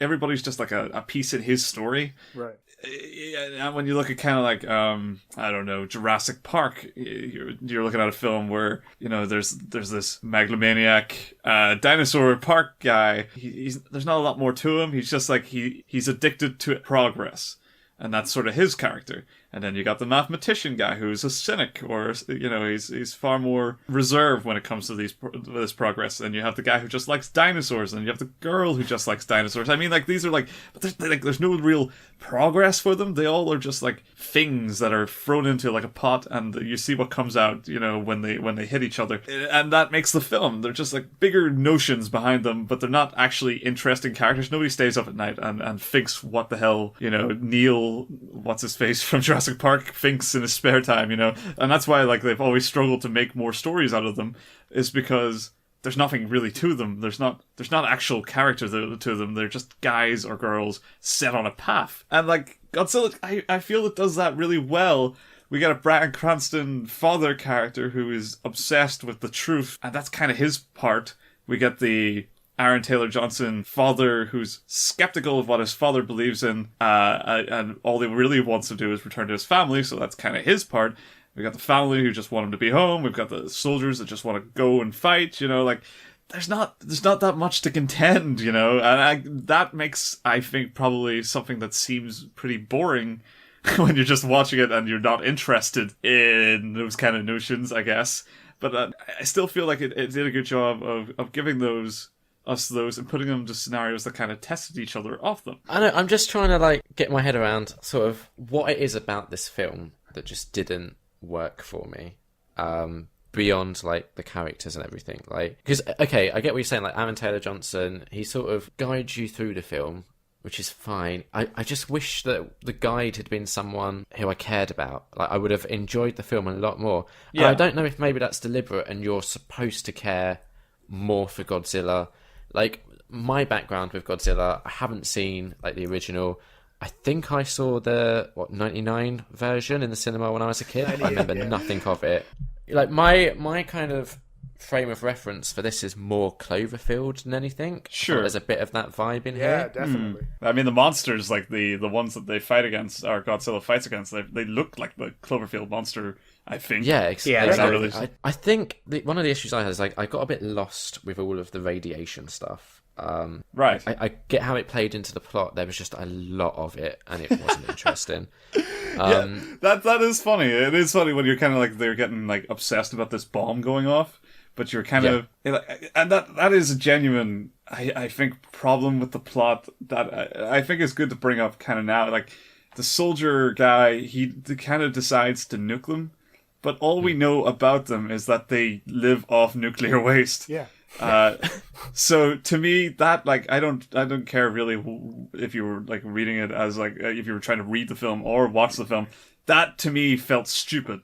You know, like that there must have been a smarter way to do that. I don't think so. You don't think there was a smarter way than having a guy try to nuke nuclear monsters? Well, like I said in the introduction, I mean, to me, this is about reassessing lots of the ways we see things, right? If we're going to reassess the way we see Godzilla, then we have to reassess our approach to attacking said monster. The problem is that we don't have forward-thinking people around. Especially, this is probably a commentary on how the military sees things. Like, oh, there's a big monster, we'll just build a bigger bomb. That's the way they think. And I think that's why felt Ken believable. Watanabe's character says, no, you have to let them fight. You have to let nature do what it has to do. Yeah. I'm not saying it doesn't resolve itself well. I think it resolves itself brilliantly. I just think how we get there. I get what you mean. Like, oh yeah, the military, they're so straightforward, but and we need to bring up new approaches. But like, we literally, the only like, even if we'd had more information about the monsters that could have led us to believe that the bomb was necessary, maybe. But we actually just go straight to nuke. You know, but that's and there's him. no real that's his character. But no. But based on the intel he has, and we know that he knows that he's targeting nuclear plants. So why? It doesn't make sense. No, I don't think it's. I think the idea behind it is good, but I contest that there was a smarter way to do this. And the other thing is, from an audience perspective, we are aware that nuking the monster isn't going to help the situation.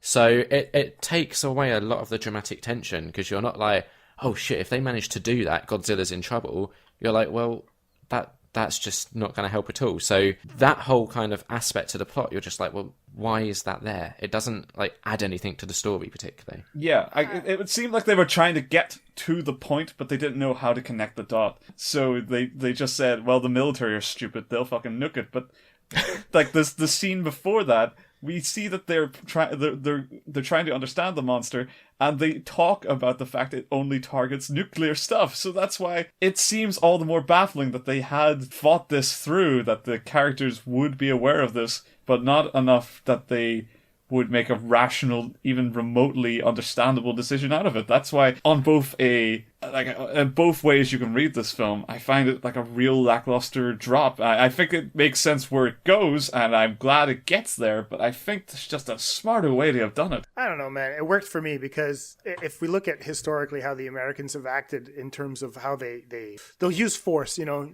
shoot first, ask questions later. I always think that would be portrayed in a way where this is exactly how they would react. How do we attack it? Look at the guys on the bridge that are shooting at Godzilla with their rifle. And you're like, what are you doing? Don't you get it? This isn't helping. And I feel like it's just reactive the way that they've been trained to react. And I think it was actually kind of smart to be written this way, because that's exactly how they would have reacted. That whenever it's always a show of force. It's always a show of force. It's like, okay, we're going to have to build a bigger bomb. I understand what you're saying, that these monsters are attacking nuclear sites, but what they're thinking is essentially, what if we give them too much? And I think that would be logical of them to think that. I don't think that's true. But that's what I mean. I totally get. I don't think the reading is hurt by the fact that, that the bomb is there. I think that what you're saying still applies and could still apply to a version of the script that doesn't have them be so stupid. I think that there is a very simple way to get this bomb into the monster's hands. Oh, I get that. Without the military literally ignoring the only information they have. But I understand your point, and I mean, I'm not going to argue with you on it. I'm not trying to convince you, but I mean, like I said, I'm coming at this like from a fairy tale perspective, and fairy tales are usually very black and white. There's no real gray zone, and I feel like that would have been a gray zone, and it wasn't necessary for this type of film. Can I very quickly play devil's advocate? Sure, absolutely. Go ahead. So, is it possible, right, that the reason they use the nuclear bomb idea, like the reason they thought it would work, is less because we know that they live off of nuclear radiation, and the military could have maybe deduced that and might even have known it in that scene, because their plan wasn't to overload them with nuclear waste. It was to use the explosive power of the nuclear bomb, because that is like the nuclear radiation that a nuclear bomb releases is, part of the horrible devastation that they cause, but also they are an explosion, like a really big explosion. So is it possible that they were like, let's just blow these things up? Well, yeah. I mean, that's. I mean, fair. I don't particularly agree with what I'm saying. I just, as a. I get, like, yeah. I would get an argument for that, I suppose. But then I would prefer if they then said that was the reason. Yeah, exactly. I think that if you want your audience to give a shit, and not just see that for what it like. Oh yeah, you're just nuking them, and you're just trying to cover up the fact that you're nuking them because because you guys are definitely right. Then, yeah, exactly. So yeah, no, that's a fair devil's advocacy complete. All right, so let's move on to like general themes, I guess. I don't know. Like when I was watching the film, one of the things that stuck out to me is it actually made me care about the monsters. It's a very strange thing that happened to me. Like even the Mutos. I was heartbroken from seeing her spawn like just lit up and ignited in fire, because the shriek of the giant Muto that she lets, she just goes like, "Oh my God, what the fuck are you doing to my kids?" And I was watching this and I was like, Jesus Christ, why am I supposed to be feeling anything? Because I felt like these giant monsters weren't necessarily interested in people. They didn't give a shit. They were just like, oh, this is where I'm born now. They're not basically trying to kill people. They're just walking around. They're trying to mate, have kids, and then just take over the world, which is essentially what we do. I thought it was actually a really fun message that they were trying to get rid of nuclear waste, where you're like, all right, well, hold on there. There's an argument to be made where shouldn't we just let these things roam free, get rid of the nuclear waste, and then kill them? Wouldn't that be like what if they become too powerful? I know, but that's the other thing too, right? I found myself asking these questions throughout the film. Yeah, that's like, a good way of looking at it. Maybe this is a good thing, And then Godzilla coming out, and you're like, all right, well, I understand that he has to restore balance, but can't he wait till the job is done? It's kind of interesting. Yeah. Which leads me into what I wanted to talk about, like faith, myth, and legend. And like any story that deals with those types of larger themes. I was talking about stock characters earlier. And if you just look to any fairy tales that are out there, you'll have characters called the king, the prince or knight, the princess, or more recent characters, things that have come into our collective unconscious, characters like the mad scientist or the professor. You'll have the wise fool, bug-eyed monsters obviously are going to be there, lovers torn apart, the damsel in distress, or the doomed woman. And I found myself watching Godzilla and being like, oh my God, they're all here. All of them are here.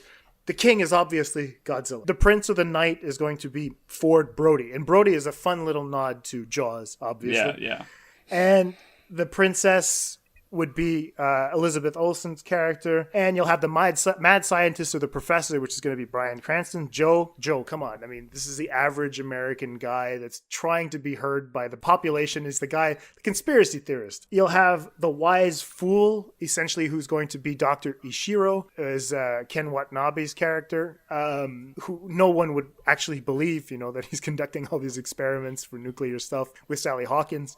And Dr. Ishiro, obviously, Ishiro Honda is the director of the 1954 original, so there's a slight nod to the director of the original there. The Bug-Eyed Monsters, well, I don't have to point those ones out. Lovers Torn Apart, well, our main characters, Ford and I forget her name, which is, unfortunate. I understand we're supposed to care about these characters, but they're stock characters, which means they're not that important. The Damsel in Distress, you'll have the Juliette Binoche's character, right? Who plays the doomed woman, the Dark Lady.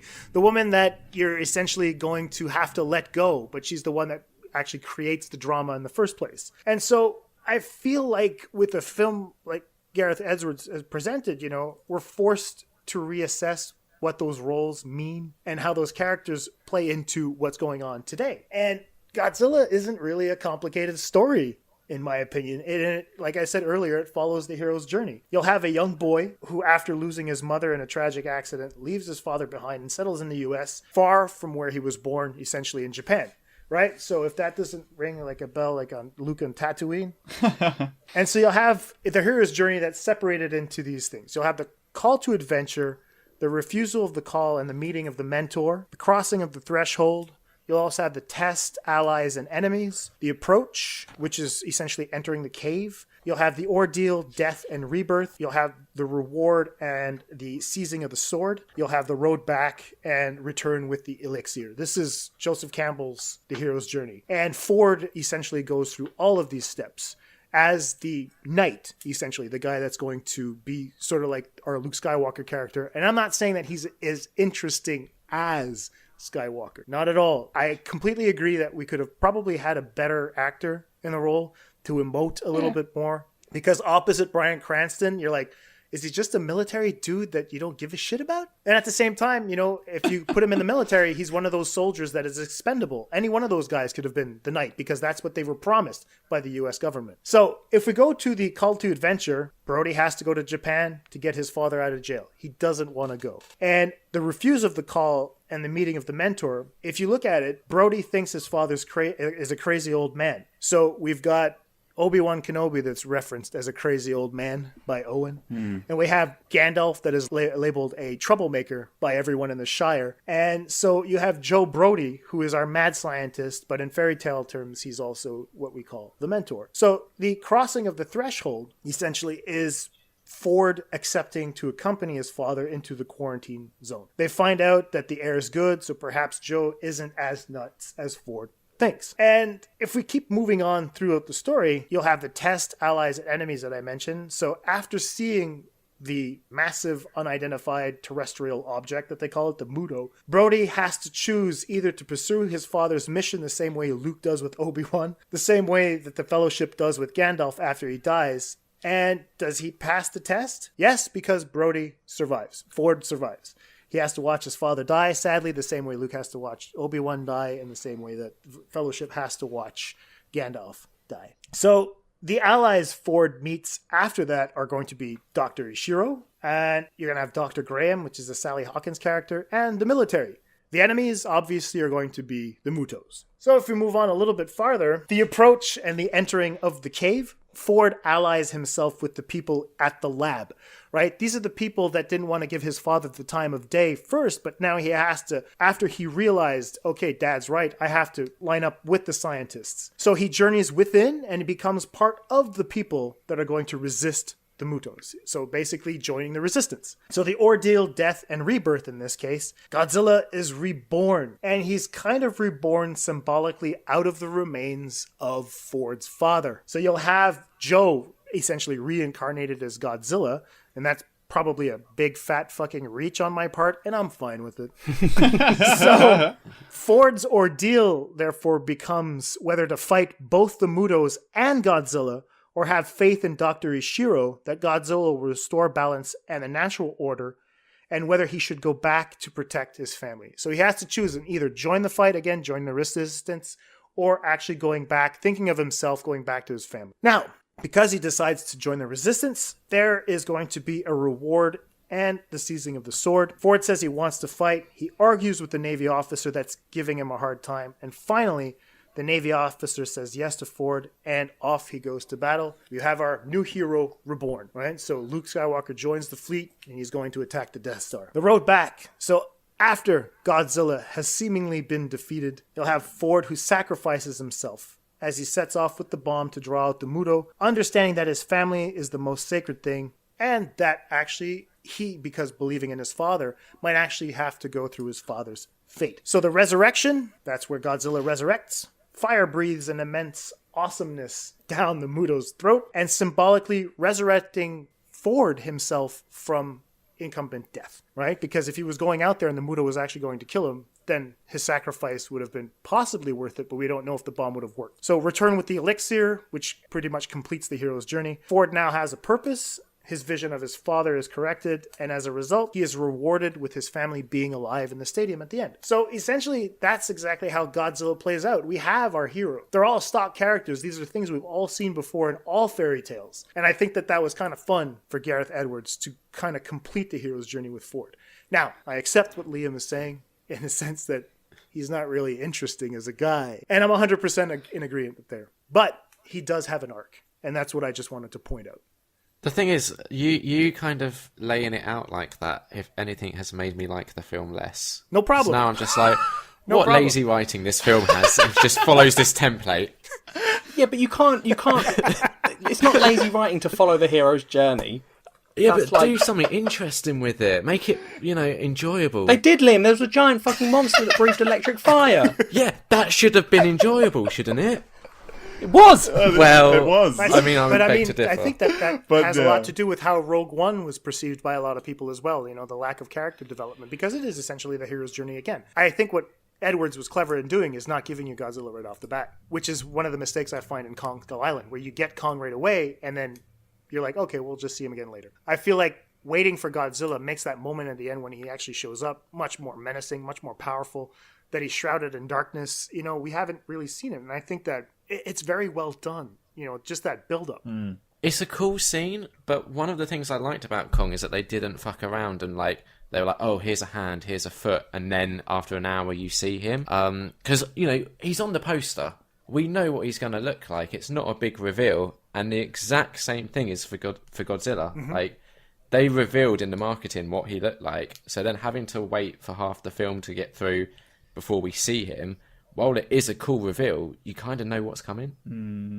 I don't know. I kind of felt that way about the ships in Arrival. Yeah, we knew what they looked like, but the film and how you're supposed to view it, the marketing material, to me, it doesn't count. You're supposed to be in the film, and so when you see the ship for the first time in Arrival, you're kind of you're supposed to be feeling wonderment, and anybody who'd seen a trailer or a poster wasn't probably. But the idea was that if you just happen to stumble into this film before marketing gets grubby hands on your well thought out script, you're supposed to be, I don't know if terror is the word, but you're absolutely supposed to be sort of mystified by this this thing that's in front of you that it's not earthly. And I think that was what they wanted in Godzilla.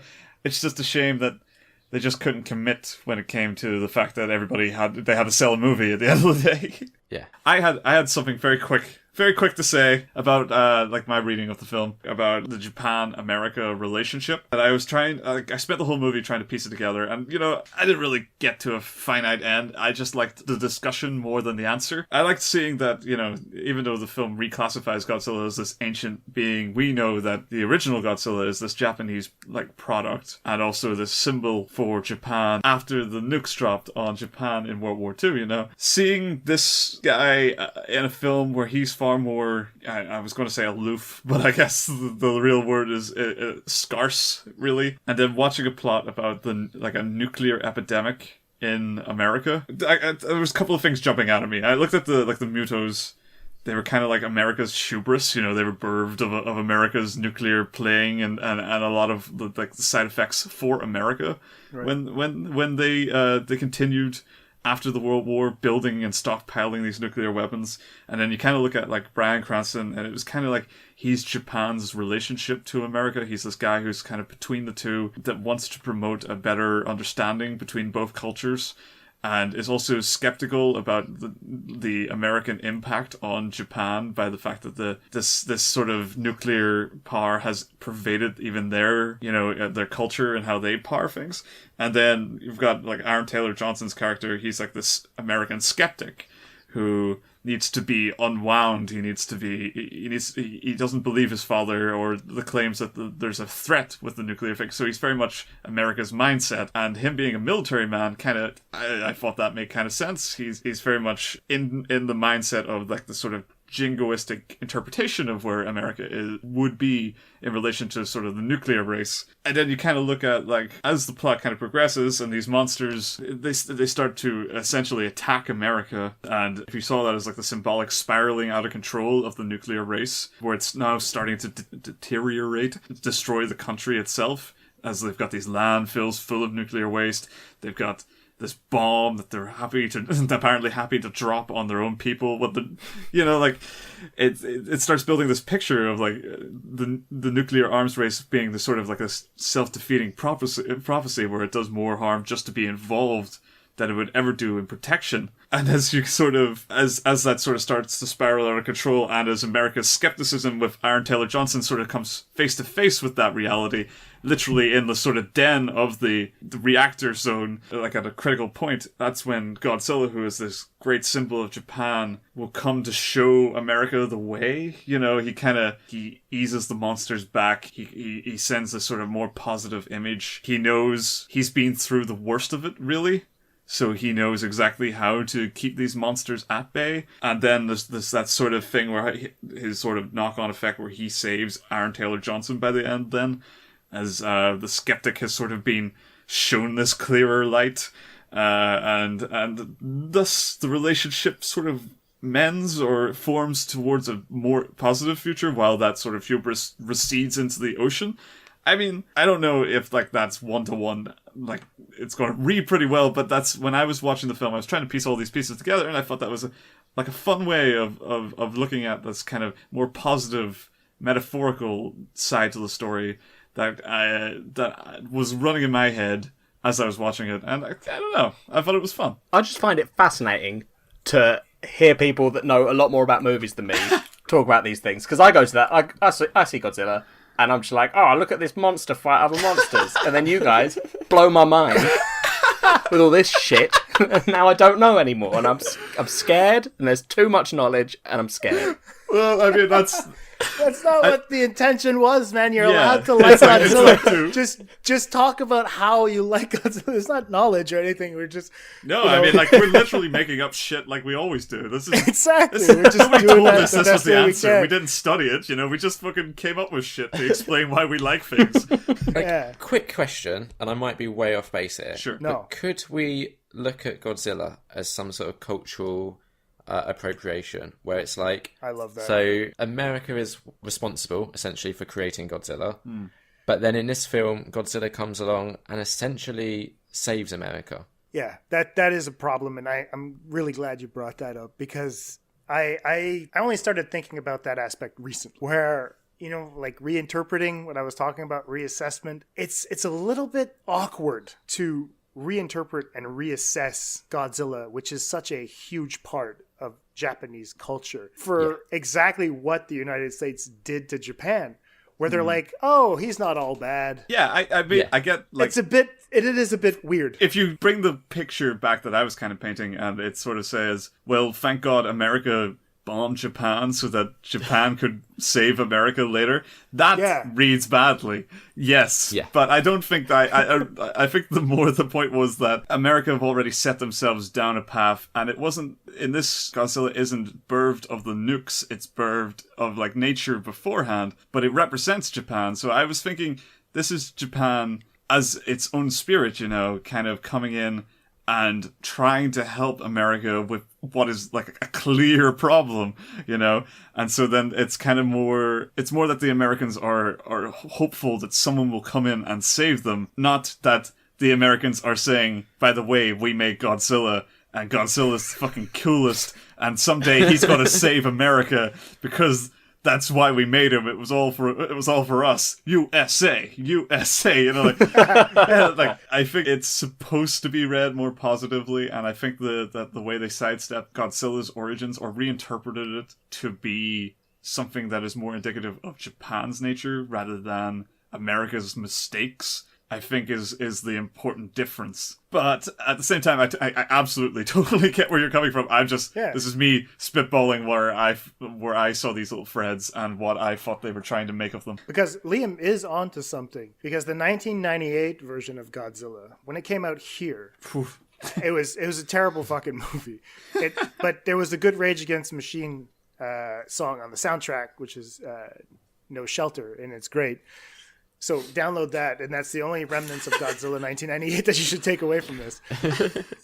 But what happened after that is that it awoke Japan, and Japan responded. Toho actually put out a film, I think it was 2 or 3 years later, and they rebaptized the Godzilla from the 1998 film to just Zilla. Yeah, I've seen this. The original Godzilla destroy that fucking monster on their own screen, just reappropriating the gods. If you guys are going to do Godzilla, you're not going to do him like this. So this was a stupid little Tyrannosaurus, and we're going to kill that one, and we're going to just take back Godzilla to us.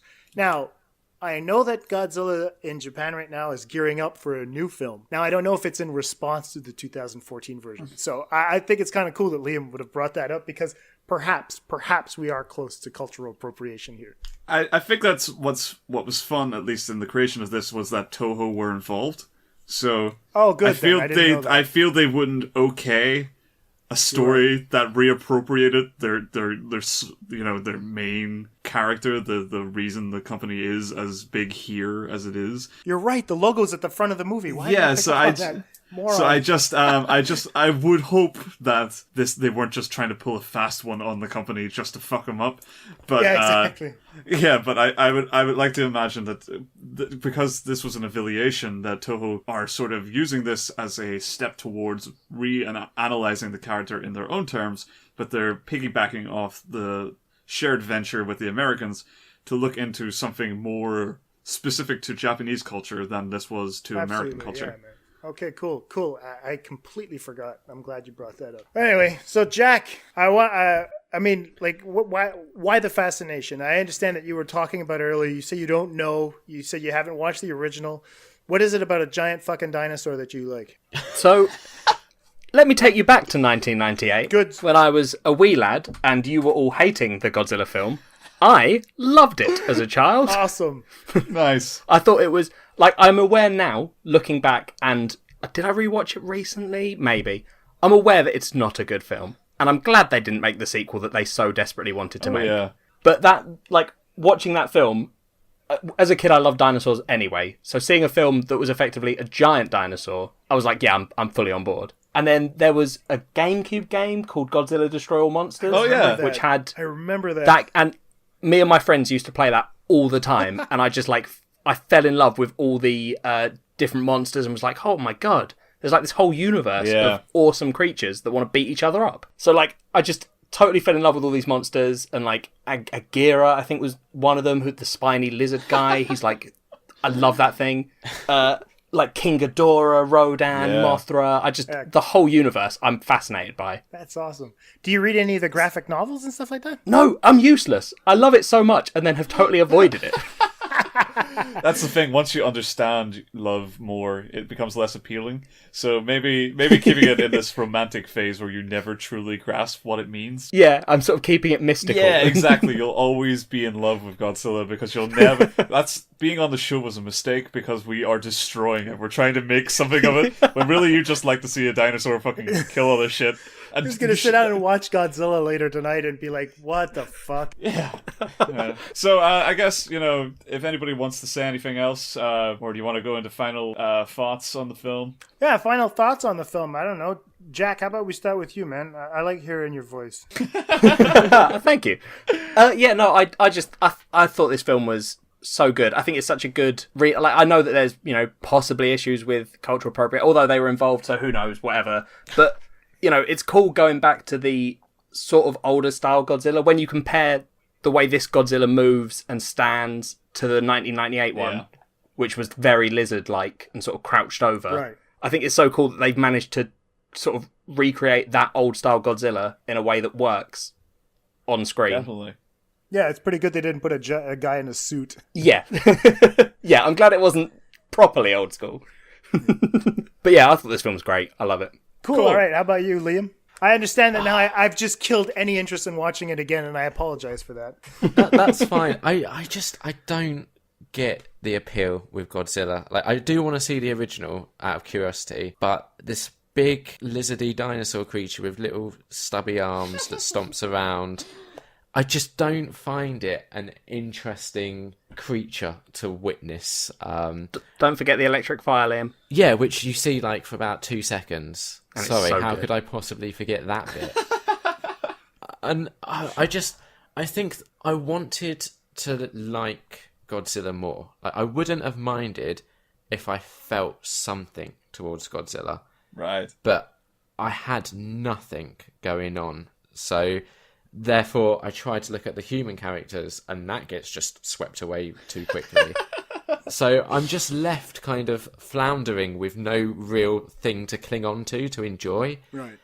And I just don't think a Godzilla film should leave me yawning. That I mean, that seems fair. I mean, yeah, man. I mean, look at it. But I think that's kind of cool because look, we just reviewed Kong Skull Island, or kind of reviewed, and we just did Godzilla, and Liam is clearly at opposites with us, and he's like I was bored by Kong, and I was like, I should be enjoying this. I had the exact same reaction as you, man, on Kong Skull Island. You know, so I'm hoping that eventually I get back to Kong Skull Island, and I'll keep everything you said in mind, and try to appreciate it for what it is. Because I was just sitting there going like, "Fuck, why am I falling asleep? This doesn't make sense." But I totally understand where you're coming from. Hopefully, when they put Godzilla and Kong in the same movie, we'll all find something to enjoy or hate. Yeah, or something. All four of us I'm are trying to be yawn optimistic. Wow, they really managed to tick no boxes. That's incredible. I'm gonna have to look at 3 years down the road when I'm 40 years old and still doing this podcast, and I have to call back out to you guys and say, "Hey, you feel like going to talk about a giant lizard and a big fucking monkey?" You're like, "Jason, who are you? Why are you still doing that? What the hell? Move on with your life, man." Yeah, well, I mean, there's another Godzilla movie slightly sooner down the line. We could all suffer through that. There's no way they're going to make a good one. I can guarantee it. If they do, glad hats off. But my expectations are down the fucking toilet. That's for sure. I have high hopes because they teased all the cool characters Jack was talking about in that post-credit thing in Kong Skull Island, and I recognized them, and I was like, oh yeah, you know what? If they got fucking King Ghidorah fighting Godzilla, you know, that's a lizard laser guy fighting this 3-headed dragon dude. What's not fun about that? I'm way down to watch. It could be trash. It could be B-movie material. But I guess I would be happier with that than something that wants to pretend to be bigger or better like Kong. I'd rather just get into it. Just fucking start watching monsters go at it. That's fine. Opening credits, just like you hear an Inception, blah, and then you just cut and you see Godzilla roar. You see the other 3 heads roar, and then it's just 2 hours of them beating the shit out of each other. Yeah, fuck it. That's avant-garde to me. Oh man, that'd be weird. So when it comes to my take on Godzilla, I was surprised how much I got from the film. I was surprised to enjoy it for what it looked like and for what it was trying to say, or at least what I was picking up from what it was trying to say. I think that the stock characters, to me, that makes sense. It worked for me in the same way, like I said about Spielberg films, we get like one direction for these characters and they just stick to that like the Bible, and there's very little change here nor there, and it's worked before, and it kind of works here. I don't think it's a masterpiece or a perfect movie in any way, but I do think it was really fun and worked well. It like kept my attention the entire time, both like with what I was looking at and what I was like thinking of in the back of my head, like what does it mean? What does it mean? You know, like I enjoyed it for that, but I could totally sympathize with the fact that this was probably a very, very boring monster movie, where it's not quite Cloverfield and it's not quite Kong v Godzilla or any other Godzilla film. It's just it's like a slow burn, like 90% of the time. that's going to rub people up like total wrong way. And I see there's little contrivances here and there, like the bomb thing, and why the fuck Aaron Taylor Johnson was in, like, why, like, he just happened to be there each and every time. Like, even with the metaphor in the background, the actual plot itself just didn't really make a lot of sense. So that was pestering me a little as I was watching it. But overall, I'm very positive about it, and I would absolutely recommend it to people to at least try. And if you hate it, well, yeah, what can I do? Awesome. My kids love it. I really love the film. I remember seeing it with Leslie. It was a really fun date too. And yeah, man, I could go on for another 2 hours, but Jack has had enough.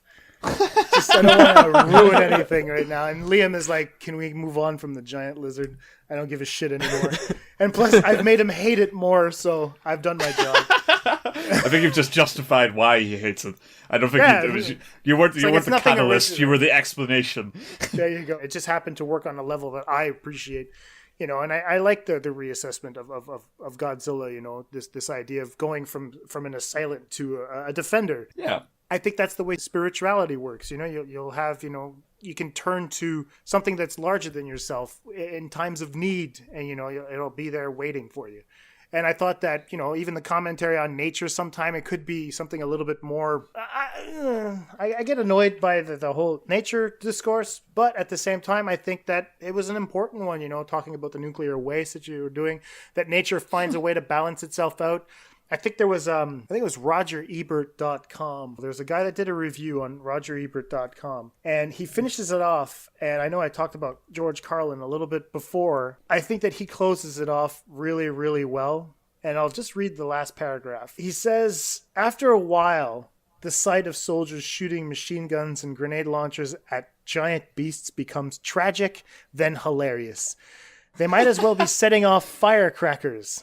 Someone should cut a video mashup that weds Godzilla disaster footage, bridges snapping, skyscrapers crumbling, jets falling from the sky, to George Carlin's Save the Planet rant. We're going away, and we won't have much of a trace either. The planet will be here and we'll be long gone. Just another failed mutation, just another closed end, biological mistake, an evolutionary cul-de-sac. The planet will shake us off like a bad case of fleas. And I think that was brilliant to end his review like that. I don't know who the reviewer is. I'll find his name. Matt Zoller Sites. And it's true. I think that, you know, Godzilla does great in showing us just how insignificant we are and how our little tools are. Even the bomb thing that Lee was talking about. I think it's a great way of showing us that nature will finally run its course eventually. Perhaps that's a naive way of looking at it, but that's the way I like it. I just like the idea that Godzilla is actually God in some form, and that someday, when we least expect it, giant lizards will float from the sky and show us the way to enlightenment. It's really all I ever wanted to hear. Really playing on the God part. So, yeah, that's that. I'm happy to call it a day with the Lizard Boy. Awesome. All right, so let's close this off. Gentlemen, Nerd on Nerd, one of my favorite podcasts. I thank you so much for coming on the show with us. It was a really fun discussion with you guys. Absolutely. And I'll let you guys take it away. I want you guys to plug the show, if you guys have a website and all that, where we can find you on Twitter, on social media. Well, firstly, thank you for having us, and then I'll let Jack take it away with where our stuff is. Good, cool. We've got that organised really well. If people want to go and hear more of me and Liam falling out, which we didn't do much of this episode, in your show, kept it pretty together, really. Yeah, I know. Tragic. I'm proud of us. You can find us on Twitter at NerdOnNerd, and you can go to our SoundCloud, which is soundcloud.com/nerd-on-nerd-pod, and all our stuff's on there, and, you know, links to other shit. So go find us. Excellent. Yeah, great. We totally promote the show. I listen to it whenever. I think the episodes are more or less bi-weekly. I don't think it's weekly. No, yeah, it's bi-weekly. Yeah, I listen to the show all the time. It makes my commute that much better at some point in my week. So, so delighted to have you guys on. You've been absolutely the most patient, reasonable guests we've ever had. As we've indulged ourselves on fucking monster mythos and fucking mythology and all that shit. while, you know, everybody, and the audience included, just wanted to talk about the fucking monsters. So I appreciate that, and thanks again. You chipped in great, so wonderful having you. Oh, thanks for having us. Thank you. This is great. Lee, where can we find you, sir? Yeah, so I'm at bigpicturereviews.co.uk, unprofessional reviews for unprofessionals. Yeah, if you want to see modern cinematic releases talked about in a myriad of different tones, that's the place to do it. You can also follow me on Twitter at bigpicreviews. And Jason's more of our social butterfly, who's going to be the guy who's going to pick up any stray messages. But if you have a review or anything, you want to tag me in, or you want my opinion or some shit for whatever reason, by all means do, and I will absolutely get back to you, because I'm not that active, but I am not that full in my life to ignore, please. So yeah, that's me. My name is Jason Michael. You can find me on Twitter. We've been appreciating the feedback that we've been getting on SoundCloud. Obviously, our Logan episode has gotten a couple of comments on it. It was really, really fun. I want to thank Colin Llewellyn for actually, again, big shout out to him. I want to give a big shout out to David Hart as well, who gave us a fun time. I'm going to be listening to their show. I think it was with War Machine versus Warhorse. I haven't listened to the Kong episode yet. I'm looking forward to that. Also, I want to give a big shout out to Sheila, obviously, and Chelsea Williford, who's been really, really fun with us. Always. Lately, always, yeah, not lately, always. She's always fun, and I want a big shout out to Hermione Flavia, who is going to be on either the episode you heard before this or the episode you're going to hear after this. We haven't made up our mind yet, so that's it. So you can find us on iTunes as well at AtlanticSC Podcast. We're on Stitcher Radio now as well, and you can find us on Overcast. Please leave us a nice review if you have time. If you don't, please take the time. And that would really, really mean a lot to us. We're not presumptuous at all. No, not at all. Fine time. Thanks again, everyone. That's it for us this week. Take care. Bye. Bye-bye. Bye.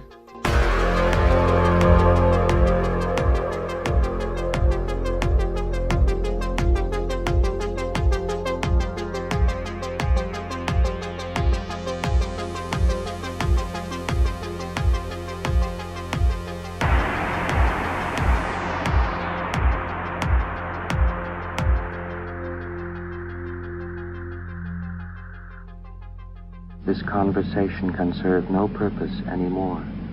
Goodbye.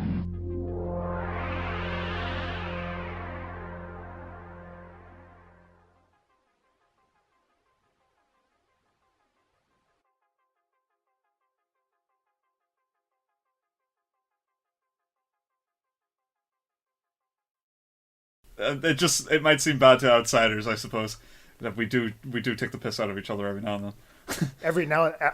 All the time. yeah, but it's meant out of love. Oh yeah, definitely. Or at least mutual respect. Yeah. We don't have that between us. There is no mutual respect. It is actually just unfounded hatred. I want you to keep that, Lee.